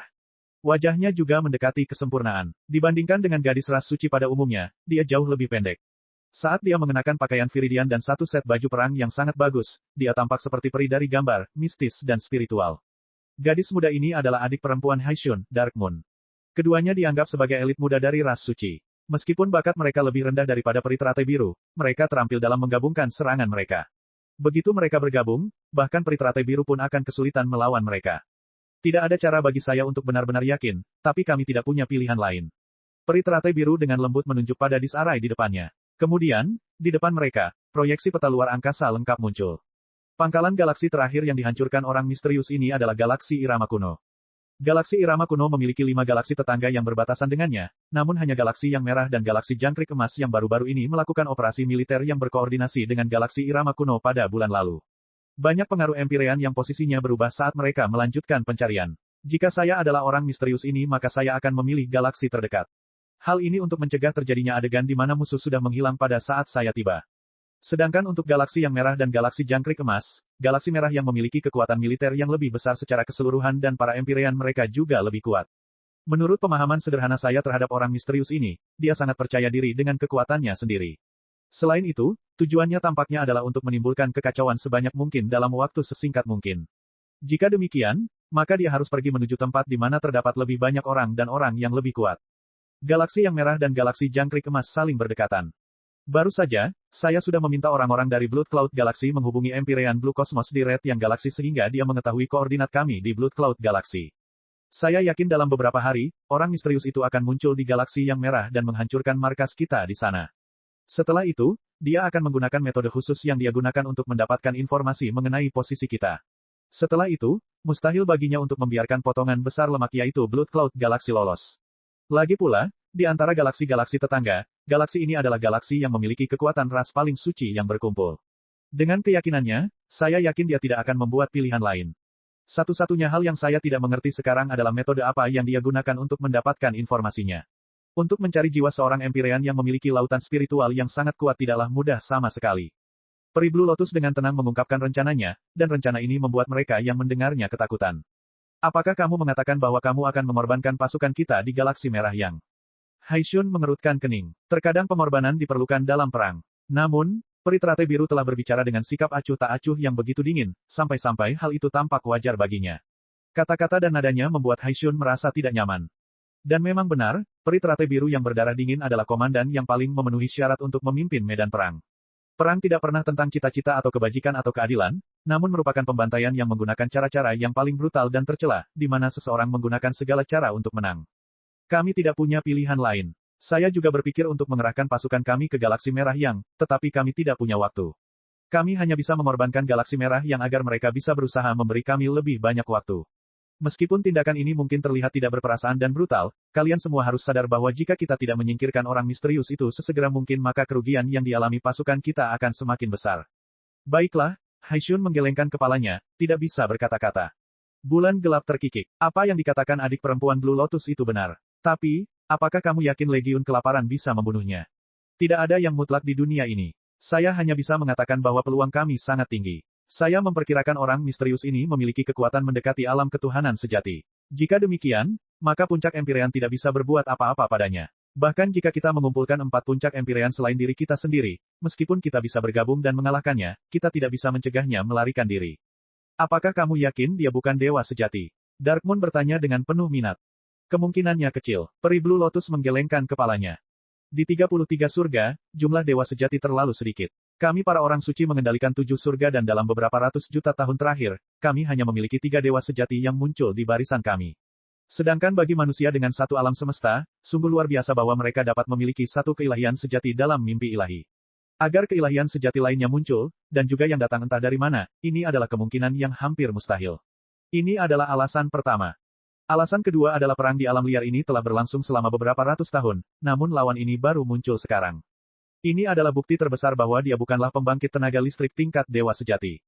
Ketika putra keberuntungan suci mengarahkan orang-orang suci untuk maju ke alam semesta yang liar, impian ilahi tetap tersembunyi dalam formasi susunan yang tersembunyi, tidak berani muncul. Hanya ketika Yang Mulia Penguasa Suci kehilangan kesabarannya dan mengasingkan diri untuk menelan 9 pergeseran ilahi Dao Surgawi, impian ilahi muncul dan kemudian mulai terlibat dalam perang gerilya dengan tuanku yang terhormat dan Raja Dewa Gudang Astral Senior. Demikian pula, hanya setelah tuanku yang terhormat dan Raja Dewa Gudang Astral Senior teralihkan perhatiannya barulah orang misterius ini memilih untuk muncul. Ini berarti dia adalah seseorang yang dapat diperlakukan serius oleh pembangkit tenaga listrik Divinity sejati, namun kekuatannya tidak cukup tinggi untuk bertarung dengan Divinity sejati. Kemungkinan terbesarnya adalah dia adalah seorang jenius tak tertandingi yang pasti akan menjadi dewa sejati di masa depan. Oleh karena itu, dia takut bahwa ketuhanan sejati akan datang dan membunuhnya dan hanya mengambil tindakan pada momen penting ini untuk menimbulkan kebingungan dan mengalihkan perhatian kita. Jika dia benar-benar seorang dewa sejati maka dia seharusnya tidak membunuh orang-orang Empyrean biasa dan menyebabkan kekacauan kecil seperti itu. Dengan kata lain, jika kita menggunakan Legion of Famine maka kita sudah berada dalam posisi yang tak terkalahkan. Dan, dengan bantuan arai pengunci dewa dan arai penghancur dewa, dan juga penggunaan kekuatan perang pamungkas dari metamorfosis tubuh kelaparan, membunuh orang misterius ini sudah lebih dari 80% terjamin. Peri Blue Lotus menjelaskan dalam satu tarikan napas. Kata-katanya bijaksana dan masuk akal dan mereka yang hadir tidak bisa tidak yakin. Luar biasa, sungguh menakjubkan. Tiba-tiba, pintu ruang pertemuan terbuka. Seorang pemuda cantik bertepuk tangan dan berjalan masuk. Seringai jahat terlihat di wajahnya, dan rambut hitam serta kulit pucatnya cukup indah untuk membangkitkan rasa iri para wanita. Senior magang, Sister Blue Lotus benar-benar pahlawan di antara kita semua. Saya harus mengatakan bahwa jika Peri Blue Lotus menggantikan saudara magang senior saya yang tidak berguna dan mengambil kendali atas avatar Famine serta menggunakan otoritas tertinggi dalam upaya perang di alam semesta yang liar, maka umat manusia pasti sudah binasa sekarang. Mendengar pujian pemuda cantik ini, Peri Blue Lotus mengerutkan kening. Saat ini, hanya ada satu orang yang memiliki wewenang untuk memasuki ruang pertemuan militer tingkat tertinggi di galaksi awan merah dan juga memusuhi putra keberuntungan Sein. Ini adalah jenderal terakhir dari 5 jenderal suci, Pangeran Kekaisaran Sishen. Bab 2018, Buku Kuno Misterius. Peri teratai biru tidak memiliki kesan yang baik terhadap Pangeran Kekaisaran Sishen. 2 murid puncak Istana Keberuntungan Sein, Putra Keberuntungan Sein dan Pangeran Kekaisaran Sishen, keduanya adalah individu yang sangat ambisius. Keduanya sangat berbahaya. Meskipun putra keberuntungan Sein mendominasi, sangat ceroboh, dan suka membunuh, dia selalu langsung ke pokok permasalahan dan tidak pernah terlibat dalam skema dan intrik kecil. Tentu saja, di mata peri teratai biru, hal ini sepenuhnya karena kekuatan tempur putra keberuntungan suci sangat tinggi, sehingga kecerdasannya dalam bidang tertentu hanya rata-rata. Namun Pangeran Kekaisaran Sishen tidak hanya kejam tetapi juga sangat jahat. Dia seperti ular beludak yang selalu bersembunyi di semak-semak, membuat peri teratai biru tidak punya pilihan selain takut padanya. Jika Pangeran Kekaisaran Sishen tiba-tiba muncul di sini, itu wajar saja untuk memperjuangkan kepentingan militer. Dia ingin mengumpulkan lebih banyak manfaat dinas militer agar menjadi lebih berharga bagi keberuntungan Sein Sovereign di masa depan. Peri Blue Lotus dengan dingin menatap Sishen dan dengan jujur berkata, jika kamu ingin bergabung dengan kami, tunjukkan pada kami nilai apa yang kamu miliki. Saya tidak percaya kekuatan Anda dapat menimbulkan ancaman apapun bagi orang misterius ini. Haha, kakak magang senior Sister Blue Lotus tidak bertele-tele, luar biasa. Pangeran Kekaisaran Sishen terkekeh. Kekuatanku secara alami jauh dari Suster Blue Lotus yang magang senior, dan tentu saja perbedaannya dengan orang misterius itu bahkan lebih besar. Tetapi, saat Imperial Sishen berbicara, dia mengeluarkan sebuah buku hitam tebal dari cincin spasialnya dan meletakkannya di depan peri Blue Lotus. Itu adalah buku kuno yang aneh dan sampulnya memiliki pola mata merah darah. Mata ini tampak seperti hidup. Tidak peduli dari sudut manapun dilihat, peri teratai biru merasa seolah-olah mata merah darah ini sedang menatapnya. Ada berbagai macam pola mistis yang mengelilingi mata serta segel mirip cacing. Segel ini tampaknya merupakan suatu bentuk tulisan, tetapi peri teratai biru belum pernah melihat tulisan seperti itu sebelumnya. Di seluruh 33 surga, tulisan paling kuno kemungkinan besar merupakan bahasa umum yang digunakan oleh ras dewa primal dan ras celestial. Tapi, tulisan di buku hitam ini sepertinya sangat berbeda dari itu. Ini adalah buku kuno yang penuh dengan misteri dan kejahatan. Saat peri teratai biru melihatnya, dia merasakan rasa takut dan takut yang tidak dapat dijelaskan, seolah-olah ada kutukan menular dan tidak menyenangkan yang mengintai di dalamnya. Ini adalah buku kuno yang diperoleh dari reruntuhan alam purba. Peri biru Lotus bertanya. Ya, Pangeran Kekaisaran Sishen dengan jujur mengakuinya. Buku kuno misterius ini jelas bukan milik zaman ini, namun mengandung kekuatan yang mengganggu dan mengerikan. Jika demikian, maka itu hanya bisa berasal dari reruntuhan alam purba. Pangeran Kekaisaran Sishen sama sekali tidak terkejut dengan dugaan peri teratai biru. Buku ini, jahat. Haishun mengerutkan kening. Buku kuno ini tampaknya memiliki semacam pesona setan, memanggilnya untuk membukanya dan mengintip halaman-halamannya. Perasaan bawah sadar tertarik dan disesatkan oleh sebuah buku membuat Haishun gelisah. Hehehe, buku yang dikeluarkan oleh junior magang, saudara Sishen, benar-benar menggelitik minat saya. Bagaimana kalau membukanya agar kita semua bisa melihatnya? Darkmoon menggeliat di atas bahu Haishun. Sishen menggaruk dagunya lalu menggelengkan kepalanya, berkata, sayang sekali, tapi aku tidak bisa membuka buku ini. Kata-kata ini membuat semua orang terkejut. Mata mereka tertuju pada buku kuno ini. Buku ini tidak bisa dibuka. Apa isinya? Semua orang menjadi semakin penasaran. Kamu bisa bergabung dengan kami. Peri Blue Lotus membuat keputusannya. Ketika Sishen mengeluarkan buku kuno ini dan juga menuangkan esensi astralnya ke dalamnya, dia sudah merasakan perubahan fluktuasi energi di sekitarnya, dia dengan jelas merasakan kekuatan buku kuno ini. Meskipun dia tidak ingin membagi pahala apapun kepada Sishen, semua rencananya didasarkan pada premis bahwa mereka dapat membunuh orang misterius ini. Jika Sishen ada di sini maka peluang keberhasilan mereka akan meningkat 10%. Dia tentu saja tidak akan menolak kondisi seperti itu. Dengan cara ini, pengerahan pasukan yang ketat dan agresif dimulai di seluruh Blood Cloud Galaxy. Legiun kelaparan dan berbagai formasi susunan diatur dalam waktu sekitar 10 hari. Untuk misi ini saja, para Sein telah menggunakan total 108 bendera susunan tingkat harta karun roh Empyrean. Untuk meletakkan 108 bendera roh Empyrean arai pengunci dewa dan mencegah orang misterius itu melarikan diri, peri teratai biru juga menggunakan kristal matahari ungu, kristal iblis darah, dan batu energi lain dalam jumlah tak terbayangkan yang telah dijarah dari alam liar semesta. Dan 2 hari yang lalu, serangan ke-6 orang misterius itu telah dimulai. Benar saja, galaksi merah yang bertetangga telah diserang. Metode orang misterius itu bersih dan rapi dan seluruh pasukan ras suci yang ditempatkan di galaksi merah yang telah dimusnahkan. Ini juga membenarkan kecurigaan peri teratai biru. Jika tidak ada kecelakaan, maka dalam beberapa hari lagi orang misterius itu akan tiba di tujuan berikutnya, galaksi awan darah. Perangkap sudah dipasang. Sekarang, orang misterius itu hanya perlu menuju kehancurannya sendiri. Hahaha, strategi suster magang senior benar-benar luar biasa. Haishun tertawa. Formasi besar yang mereka susun bisa disebut jaring yang tak terhindarkan menembus langit atau bumi. Dia tidak bisa memikirkan satu skenario pun di mana orang misterius itu bisa melarikan diri. Saya sangat menantikan pertempuran ini. Dengan pengalihan formasi susunan dan koordinasi Legiun Kelaparan, mungkin aku bahkan bisa bertarung 1 lawan 1 melawan orang misterius itu. Saat Haishun berbicara, dia membanting pedangnya yang berat. Suara jelas dari benturan logam terdengar di udara. Saat dia berpikir untuk bertarung melawan master seperti itu, dia merasakan darahnya mendidih karena kegembiraan yang nyata. Di bahunya, Darkmoon terkikik, seolah dia juga tidak sabar. Medan perang terus berkembang, tidak ada yang bisa memprediksi secara akurat apa yang akan terjadi. Saya hanya dapat memastikan bahwa kami memiliki kemungkinan kemenangan tertinggi. Saat peri teratai biru berbicara, sedikit kegelisahan muncul di hatinya. Dia tidak tahu dari mana datangnya kegelisahan ini. Itu adalah sesuatu yang murni indera keenam, perasaan terhadap bahaya yang dirasakan seseorang ketika takdir pada tubuh mereka cukup besar. Namun, dia telah mempertimbangkan rencananya berulang kali dan tidak menemukan kekurangan apapun di dalamnya. Dia juga tidak boleh salah dalam berspekulasi tentang kekuatan orang misterius ini. Jika ya, lalu di mana letak masalahnya? Apakah itu ada hubungannya dengan buku kuno itu? Peri Blue Lotus menggelengkan kepalanya, tidak memikirkannya lebih jauh. Bagaimanapun juga, dia telah membayar harga yang mahal untuk semua persiapan ini dan itu semua demi pertarungan tunggal ini. Jika dia menyerahkan segalanya berdasarkan perasaan ilusi yang samar maka itu akan terlalu konyol. Dia hanya bisa menunggu. Namun, penantian ini berlanjut selama sebulan penuh. Orang misterius itu masih belum muncul di Blood Cloud Galaxy. Menurut perhitungan sebelumnya, pihak lain ini seharusnya datang setelah 10-20 hari, tapi mereka masih belum tiba. Mereka yang berada di dalam Blood Cloud Galaxy hanya bisa menunggu dengan tidak sabar. Haishun mengangkat kedua pedang besarnya setiap hari dan berpatroli bola-balik melintasi alun-alun istana surgawi. Sesekali dia akan melihat ke langit berbintang dan bahkan bibirnya akan menjadi kering karena menunggu. Setelah menghabiskan begitu banyak usaha dan bahkan mengorbankan pengaruh tingkat Empyrean untuk menciptakan jebakan ini, jika tidak ada hasil maka mereka semua akan dijadikan bahan lelucon. Dia tidak ingin dipermainkan oleh putra keberuntungan suci. Junior magang Sister Blue Lotus, Haishun sering berlari ke area pengasingan peri Blue Lotus, tapi, dia hanya punya satu kata untuk membalasnya. Itu tadi, tunggu. Mengenai hal ini, Pangeran Kekaisaran Sishen hanya duduk di aula komandan dan mengelus buku hitam di tangannya. Dia tidak mengejek peri teratai biru atas rencananya dan apakah dia telah salah menilai situasi karena dia tahu bahwa tidak peduli seberapa pintar seorang komandan, mustahil untuk memperhitungkan setiap situasi dengan sempurna dan memprediksi apa yang akan terjadi. Paling tidak, jika dia duduk di posisi peri biru teratai maka dia tidak akan melakukan hal yang lebih baik.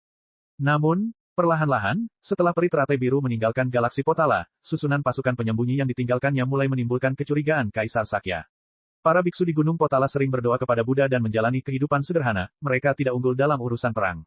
Informasi yang dikirim kembali oleh pengintai mereka memiliki banyak masalah yang menyebabkan Kaisar Sakya dan Buddha tanpa batas mengalami kesulitan dalam menganalisis medan perang.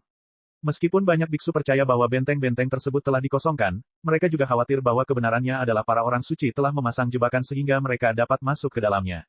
Pada saat ini, tidak ada yang berani mendorong ke depan dengan ceroboh.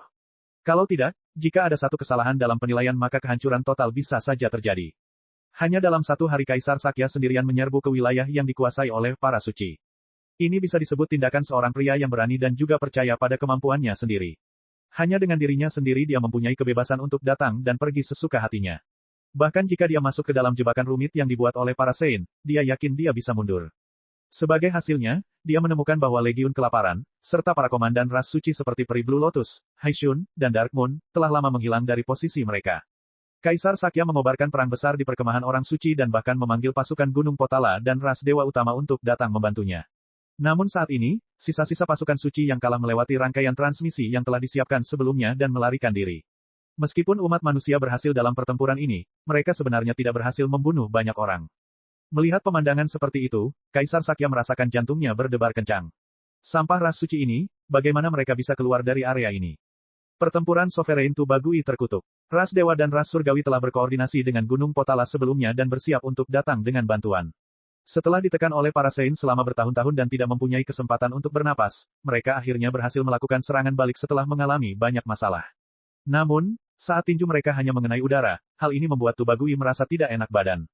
Buddha Agung tanpa batas mengerutkan kening. Dia berpikir sejenak lalu perlahan berkata, Amitabha. Jika biksu tua ini tidak salah maka peri Blue Lotus, Haishun, Darkmoon, dan yang lainnya sudah pergi bersama pasukan suci sebelumnya dan pindah ke tempat lain untuk bertarung.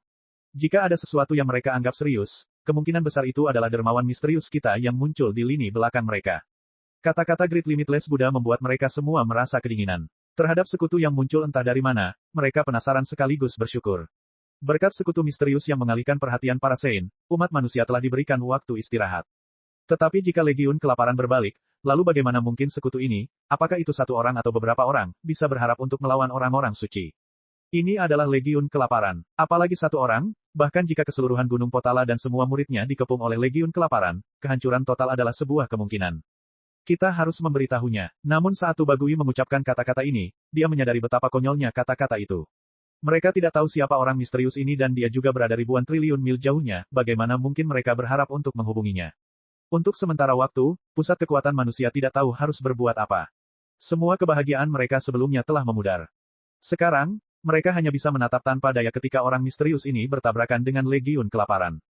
Peri Blue Lotus bukanlah orang biasa di generasinya. Formasi susunan Legiun Kelaparan adalah jaring yang tidak bisa dihindari. Dengan Legiun Kelaparan yang dipimpin oleh peri teratai biru, kekuatan perang yang mereka tunjukkan sangatlah mengerikan. Mungkin, kata Di Wuhen dengan gugup. Berdoa, Buddha Agung tanpa batas mulai membacakan kitab suci Buddha. Semoga Buddha memberkatinya, semoga itu berkah dan bukan kutukan, dan jika itu kutukan maka dia bisa menghindarinya. Tapi, semuanya sudah di tangan takdir. Babak 2019, mengelilingi Lin Ming. Ketika berita kekalahan besar di galaksi Potala sampai ke peri teratai biru, dia bahkan tidak menanyakan seberapa besar korbannya. Sebaliknya, dia hanya meletakkan slip giok laporan pertempuran dan berkata kepada pembawa pesan, saya mengerti. Mengundurkan diri. Ya, utusan itu membungkuk dan kemudian mundur. Haishun memperhatikan dengan mata terbelalak, sudah cemas. Setengah bulan lagi telah berlalu dan itu sudah terlalu lama. Apa yang kita lakukan? Junior magang Sister Blue Lotus, Anda harus memberikan jawaban untuk ini. Sementara kami menunggu orang ini di sini, kami menderita kekalahan di galaksi Potala, itu sama saja dengan menonjolkan diri dan membiarkan para bajingan ini menamparkan kita. Jika ada yang mengetahui hal ini maka kitalah yang akan ditertawakan sampai mati, dan putra keberuntungan Sein itu pasti akan menggunakan masalah ini untuk melawan kita. Apakah kita terus menunggu di sini? Haishun memiliki temperamen yang pendek dan merupakan seseorang yang suka langsung ke pokok persoalan. Membuang Potala galaksi seperti ini, dan bukan karena mereka kekurangan kekuatan tapi karena mereka membuangnya atas inisiatif mereka sendiri, adalah sesuatu yang membuatnya merasa dirugikan. Mungkinkah kamu ingin kembali ke Potala galaksi agar kamu dapat memulihkan sebagian wajahmu? Peri Blue Lotus bertanya secara retoris, pertanyaannya membuat Haishun tercekat. Kami akan terus menunggu. Peri Biru Lotus melanjutkan, seorang pemburu yang brilian tidak hanya membutuhkan keahlian menembak yang akurat tetapi juga kesabaran yang cukup. Lalu, Haishun pergi. Bukan hanya Haishun, tapi bahkan para Holy Lord dan Raja Dunia di Legiun Kelaparan pun merasa cemas. Legiun Kelaparan mereka sangat bergengsi, dengan sederet prestasi termasyur di belakang mereka, sejak kapan mereka mengalami penghinaan seperti itu sebelumnya. Hanya Pangeran Kekaisaran Sishen yang tampak tidak peduli dengan apa yang terjadi di galaksi Potala dan galaksi Awan Darah. Dia dengan tenang akan bermain-main dengan buku kuno tanpa nama di tangannya, sesekali menatap mata di sampulnya saat senyuman aneh terlihat di wajahnya. Waktu selalu terasa lebih lama dari biasanya saat menunggu. Khususnya, menunggu hasil yang tidak jelas setelah mempertaruhkan segalanya dalam satu pelemparan dadu pasti akan membuat seseorang bingung. Akhirnya, 1 bulan dan 20 hari telah berlalu. Pada hari ini, Haishun yang gelisah mengangkat pedangnya dan mulai berpatroli di sekitar Istana Surgawi. Adapun anggota Legiun Kelaparan, mereka menghabiskan waktu mereka di sekitar formasi susunan, beberapa dari mereka berkultivasi dan beberapa dari mereka beristirahat. Bahkan bagi seorang Great World King, mustahil mengatur formasi susunan selama berbulan-bulan tanpa bergerak satu langkah pun. Matahari yang cerah mulai memudar melintasi bayangan sebuah planet. Saat Haishun mengira dia telah menyia-nyiakan 1 hari lagi, ledakan mengerikan tiba-tiba bergema di seluruh galaksi Awan Darah, bergema hingga ke tepi Istana Surgawi. Bang! Menggunakan energi asal langit dan bumi sebagai medianya, gelombang suara yang mengerikan menyebar, langsung menghancurkan penghalang esensi astral Istana Surgawi. Ular api gelap tersapu. Aliran energi kacau yang mengerikan melonjak ke langit, dengan kasar menghancurkan kapal-kapal roh suci yang mendekat. Pada saat yang sama, seruan naga menggema di seluruh dunia seperti guntur yang tak ada habisnya, meledak melintasi cakrawala. Serangan musuh. Peringatan terdengar di seluruh Istana Surgawi. Melihat ledakan mengerikan ini dan mendengar alarm yang memekakkan telinga, Haishun tidak terkejut atau panik sama sekali. Sebaliknya, dia sangat senang hingga dia melompat ke atas. Kamu bajingan, aku sudah menunggumu selama 50 hari yang membosankan dan sekarang kamu akhirnya datang. Akan kutunjukkan betapa buruknya emosiku. Haishun menghunus kedua pedang besarnya dan bergegas keluar. Ke arah aula utama Istana Surgawi Ras Suci, peri teratai biru juga berdiri. Meskipun dia terlihat sangat tenang beberapa hari terakhir ini, kenyataannya dia juga sangat berharap orang misterius ini akan muncul. Kalau tidak, semua usahanya dan bahkan pengorbanannya yang berdarah dingin terhadap pengaruh ras suci Empyrean akan dikecam oleh orang lain. Meskipun dia acuh tak acuh, dia masih membutuhkan orang lain untuk mengenalinya. Peri Blue Lotus tidak bingung. Dia melepaskan akal sehatnya dan dengan hati-hati menyelidiki keluar. Itu dia, sebenarnya dia tidak perlu menggunakan akal sehatnya. Hanya dengan melihat melalui jendela kristal, dia bisa melihat naga hitam iblis yang panjangnya lebih dari 1000 mil serta pemuda berpakaian hitam yang berdiri di atas kepalanya. Pada saat itu, di kejauhan, mata peri teratai biru dan mata pemuda yang berdiri di atas naga hitam iblis tiba-tiba bertemu. Mereka saling memandang, seolah-olah mengabaikan jarak melalui ruang. Peri Blue Lotus bahkan berpikir bahwa saat ini, dia hanya dipisahkan dari pria misterius ini oleh satu meja, keduanya berdiri di aula besar ini. Dia bahkan merasa seolah-olah dia bisa melihat bayangannya sendiri dengan jelas terpantul di pupil orang lain. Matanya seperti jurang maut, terowongan yang menuju ke alam semesta lain, dunia lain, seolah ada ruang dan waktu tak berujung yang bersemayam di dalamnya. Peri Blue Lotus segera merasakan hatinya bergetar. Siapa orang ini? Dari mana asalnya? Dia tidak bisa melihat melalui kultivasinya tetapi bisa yakin sepenuhnya bahwa dia bukanlah dewa sejati. Dia tiba-tiba menutup matanya dan memutuskan hubungan spiritual misterius antara dia dan pria berpakaian hitam itu. Dia menemukanku. Kelopak mata peri teratai biru melonjak kembali. Pria berpakaian hitam ini memancarkan perasaan yang tak terduga. Meskipun dia bukan seorang dewa sejati, tekanan yang dia pancarkan tidak kurang dari seorang dewa sejati. Bahkan melalui semua kekacauan ini, bahkan dengan begitu banyak musuh, lawan ini berhasil melihat ke dalam ruang rahasianya, menembus lapisan medan kekuatan dan penghalang pelindung untuk melihatnya. Seberapa tajam akal sehatnya? Peri teratai biru menyadari bahwa meskipun Legiun Kelaparan tidak terkalahkan dalam pertempuran ini, hal itu tetap tidak mudah. Dan dengan segala sesuatunya telah mencapai tahap ini, mereka telah melewati titik yang tidak bisa kembali lagi. Tidak ada pilihan selain terus bergerak maju. Berbaris, suara peri biru teratai yang sederhana dan elegan bagaikan seruan burung phoenix, dengan cepat menyebar ke semua orang di sekitarnya. Pada saat yang sama, dia melompat ke atas dan menerobos kubah istana surgawi. Seperti peri angin, dia tiba-tiba muncul di langit. Di belakang peri teratai biru, Pangeran Kekaisaran Xisheng juga muncul. Buku hitam aneh itu ada di tangannya. Sedangkan untuk Haishun, otot-otot di lengannya sudah menonjol keluar, siap bertarung. Pembuluh darah di lengannya berputar seperti cacing tanah tebal yang akan meledak kapan saja. Meskipun dia sangat ingin bergegas menuju orang misterius ini dan melawan mereka, dia mengurangi ketidaksabarannya, dia menyadari bahwa dia bukan tandingan orang ini. Sua, tanpa peringatan, di berbagai tempat di Istana Surgawi Ras Suci, 108 bendera tiba-tiba muncul. Bendera susunan ini semuanya berwarna hitam pekat dengan gambar naga merah darah di atasnya. Ini adalah desain tentakel kelaparan. 108 bendera susunan ini dikontrol secara terpisah di tangan 108 raja besar dunia. Lin Ming tidak perlu mengetahui bahwa 108 raja besar dunia ini semuanya adalah anggota Legiun Kelaparan. Ini karena dia bisa merasakan esensi daging dan darah kelaparan di dalam tubuh mereka. Saat 108 bendera susunan dan Legiun Kelaparan tiba-tiba muncul, mata cemerlang peri biru lotus menatap Lin Ming. Dia ingin melihat kepanikan yang melintas di matanya sehingga dia mengerti bahwa dia telah masuk ke dalam jebakan. Tidak peduli betapa tenangnya seseorang, mustahil bagi mereka untuk tidak merasa panik atau gentar saat mengetahui bahwa mereka telah memasuki jebakan maut. Terlebih lagi, jebakan ini dibuat oleh para elit Legiun Kelaparan. Bahkan jika seseorang yang lebih kuat dari Kaisar Sakya muncul di sini, selama mereka tidak berada pada level dewa sejati maka mereka tidak dapat melarikan diri bahkan jika mereka memiliki sayap. Tapi, dia kecewa. Orang misterius ini terus berdiri di atas naga itu. Tubuhnya lurus dan tajam seperti tombak. Tidak peduli ledakan apa yang terjadi di sekelilingnya atau betapa kacaunya energi yang ada, atau bagaimana 108 bendera susunan itu berkibar melawan angin, ekspresinya tetap tenang. Melihat ini, peri teratai biru merasakan hatinya tiba-tiba tenggelam. Yang benar adalah sebulan yang lalu, Lin Ming sudah tiba di Blood Cloud Galaxy. Dalam beberapa hari terakhir ini, dia telah menimbulkan badai dan mengguncang barisan belakang pasukan Sein. Meskipun tindakannya tampak liar dan sembrono, dia sebenarnya sangat berhati-hati dalam bergerak. Sebelum dia menyerang suatu tempat dia akan menggunakan akal sehatnya untuk menyelidiki daerah tersebut. Peri Blue Lotus adalah seorang jenderal yang berkualifikasi dan dia tidak akan melakukan kesalahan tingkat rendah seperti mengungkap jebakannya. Dia telah mengumpulkan kekuatan Legiun Kelaparan dan mengerahkan formasi susunan tersembunyi untuk menyembunyikan jebakannya dengan hati-hati. Tidak peduli betapa menakjubkannya perasaan ilahi Lin Ming, selama dia bukan dewa sejati maka dia tidak akan dapat menemukan apapun. Jika ada orang lain yang datang maka mereka akan terjebak dalam perangkap ini dan peri teratai biru akan dengan lancar menyelesaikan rencananya untuk mengepung dan membunuh mereka. Namun sayang sekali, lawannya adalah Lin Ming. Selain menyelidiki dengan akal ilahi, Lin Ming juga memiliki kemampuan khusus lain yang tidak pernah diharapkan oleh peri teratai biru, apapun yang terjadi. Itu karena dia memiliki kepekaan yang akut terhadap daging dan darah kelaparan. Selama dia berada dalam jarak tertentu, maka dengan jiwa kelaparan di dalam dirinya serta kemahirannya dalam menggunakan kekuatan iblis, Lin Ming bisa menembus formasi susunan yang tak terhitung jumlahnya untuk merasakan keberadaan daging dan darah kelaparan. Dan jika Lin Ming meninggalkan tanda rohnya sendiri di dalam daging dan darah kelaparan, maka dia bisa merasakan jarak ini tidak peduli seberapa jauh jaraknya.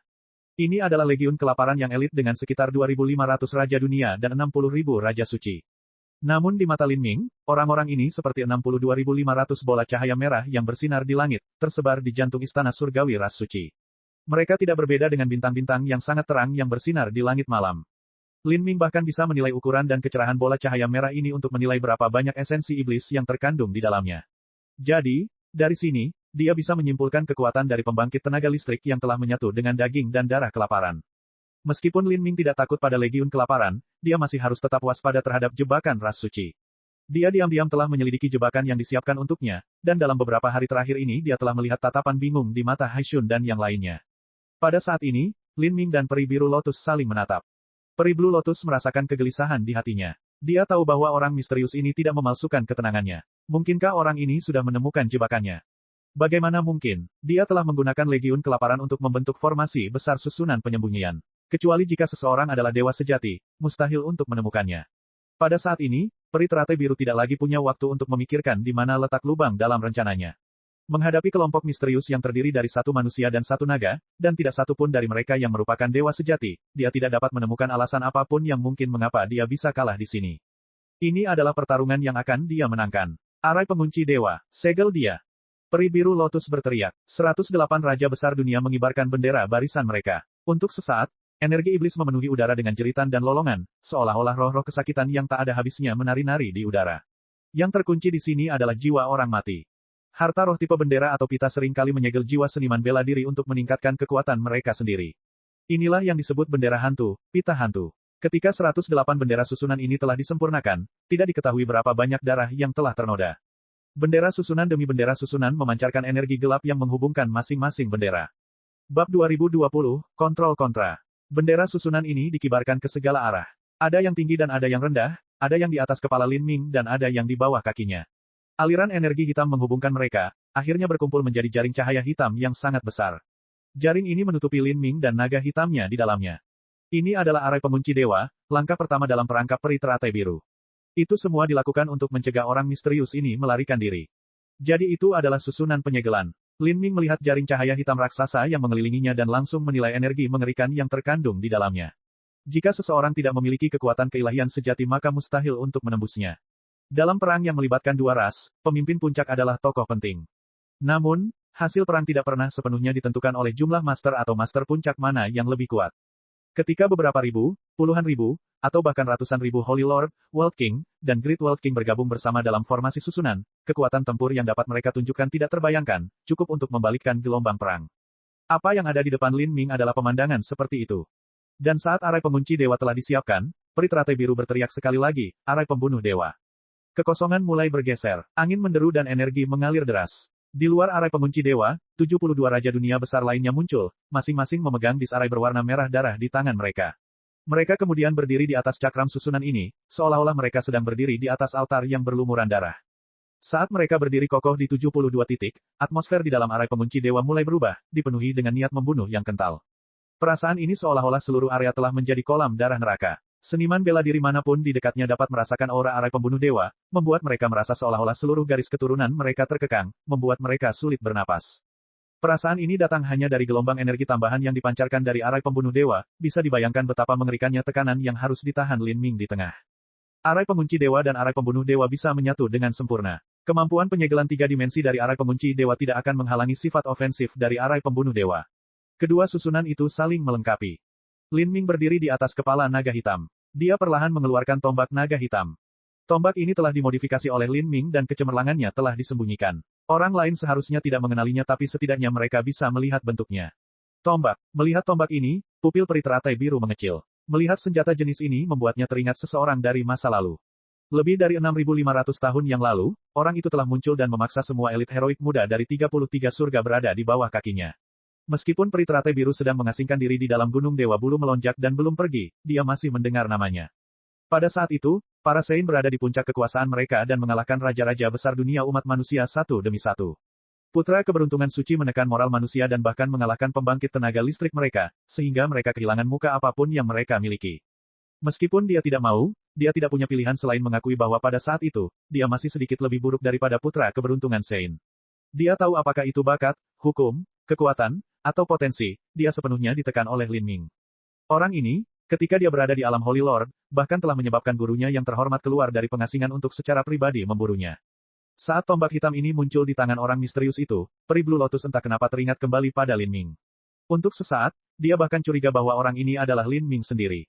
Ini hanyalah pemikiran yang murni didasarkan pada intuisinya sendiri. Meski begitu, dia tahu bahwa Lin Ming telah dibunuh oleh tuannya. Tidak peduli siapa kamu tidak akan pergi dari sini hari ini. Peri Blue Lotus berpikir dalam hati.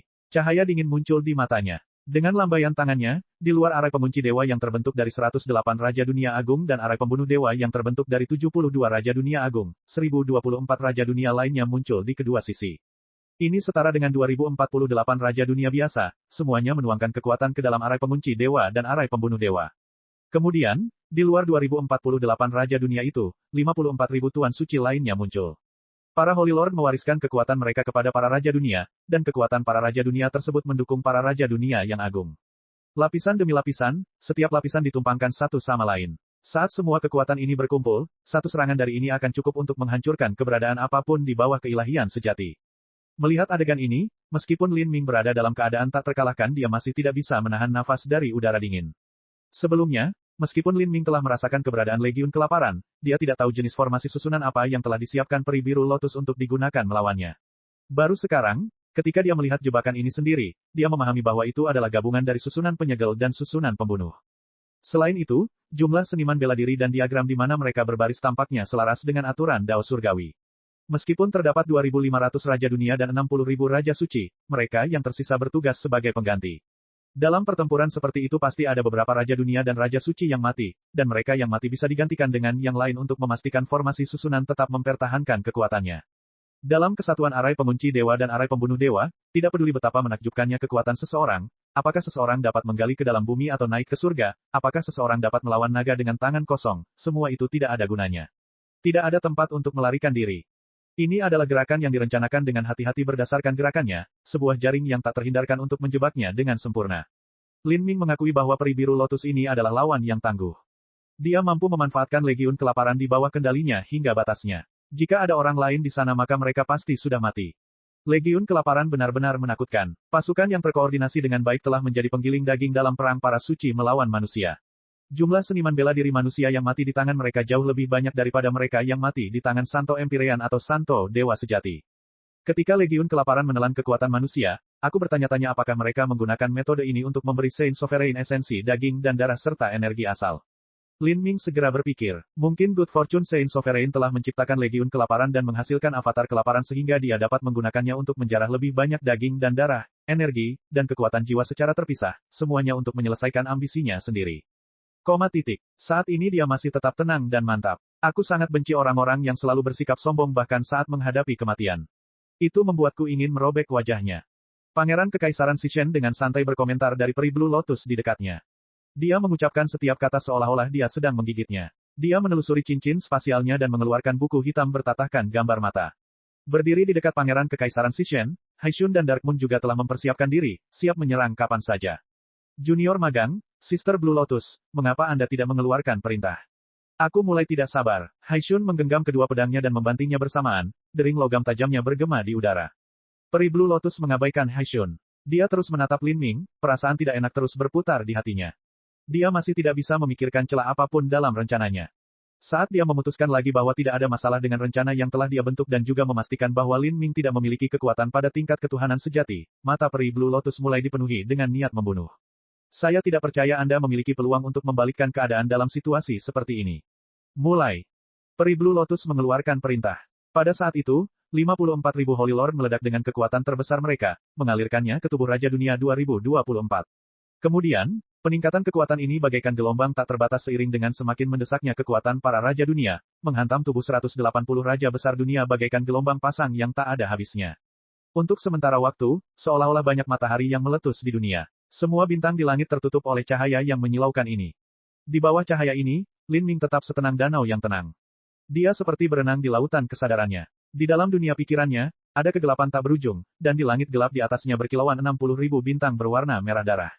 Semua bintang ini dekat dengan Lin Ming. Di belakang Lin Ming, bola merah darah muncul. Bola ini memiliki 100 tentakel yang melambai di sekelilingnya seperti matahari yang terdistorsi. Ini adalah hantu yang diproyeksikan dari jiwa kelaparan. Mata Lin Ming tiba-tiba terbuka. Pada saat itu, cahaya ilahi yang menyala-nyala keluar dari sela alisnya. Puluhan ribu fluktuasi kekuatan jiwa menyembur keluar dari lautan spiritual Lin Ming, semuanya menembak ke arah 60.000 bintang merah di sekitarnya. Engah. Saat kekuatan jiwa ini melesat ke pusat bintang-bintang ini dan menembus lautan spiritual mereka, segala macam informasi yang kacau dan kompleks membanjiri Lin Ming. Lin Ming gemetar hebat. Rasanya seperti 10 juta petir jatuh di dekat telinganya. Wajahnya memucat dan dia merasakan lautan rohaninya hampir jatuh ke dalam hayalan.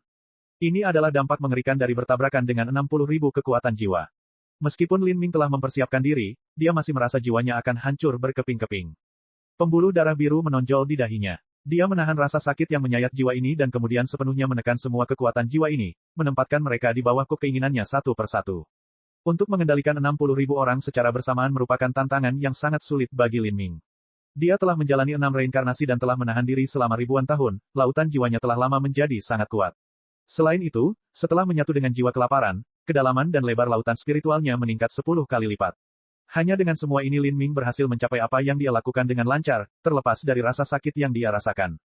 Semua kekacauan yang terjadi di lautan spiritualnya sebenarnya hanya sesaat. Ketika energi yang terakumulasi dalam arai pembunuhan dewa dan arai penguncian dewa mencapai batasnya, semua orang berpikir bahwa Lin Ming akan hancur berkeping-keping. Namun kemudian, formasi susunan raksasa itu tiba-tiba berbalik. Kekuatan liar dan tirani di dalam tiba-tiba mengalir keluar, dengan gila-gilaan memancar ke dunia. Itu seperti supernova yang meledak di tengah formasi susunan. Energi mengerikan ini membelah dunia seperti pedang ilahi yang tak ada habisnya, menyapu ruang 1 triliun mil. Apa? Pangeran Kekaisaran Xishan awalnya memiliki senyuman licik dan jahat di wajahnya, tetapi sekarang, semua itu telah digantikan oleh keterkejutan karena dia tidak lagi mampu mempertahankan ketenangannya. Dia berteriak kesakitan ketika buku hitam di tangannya memancarkan cahaya hitam dan merah yang menutupi dan melindunginya. Di dekatnya, peri biru teratai juga langsung memucat. Dia mundur saat dia membentuk tanda demi tanda dengan tangannya. Teratai biru raksasa muncul di sekelilingnya, melindunginya. Adapun Haishun yang telah melakukan pemanasan dan sedang menunggu untuk segera masuk setelah ledakan raksasa, ketika dia melihat supernova yang menutupi dunia ini, dia benar-benar dilanda panik, tidak dapat menentukan apa yang sedang terjadi. Bodoh, cepat dan blokir. Darkmoon berteriak pada Haishun, kulitnya sudah berubah warna. Haishun kemudian menjawab, mengangkat 2 pedang besar dan menyilangkannya bersama-sama, membentuk salib esensi astral untuk melindungi dirinya sendiri. Namun, karena dia hanya selangkah terlalu lambat, terdengar satu ledakan saat perisai esensi astralnya meledak. Tubuhnya yang seperti beruang terjatuh dan dia dengan kasar mengeluarkan seteguk darah. Cek cek cek cek cek cek cek cek. Rakan-rakan kultivator sekalian, sebelum retret, sila terus berkultivasi untuk jurus subscribe, like, share dan komentar agar sekte novel Sadim terus berkembang pesat.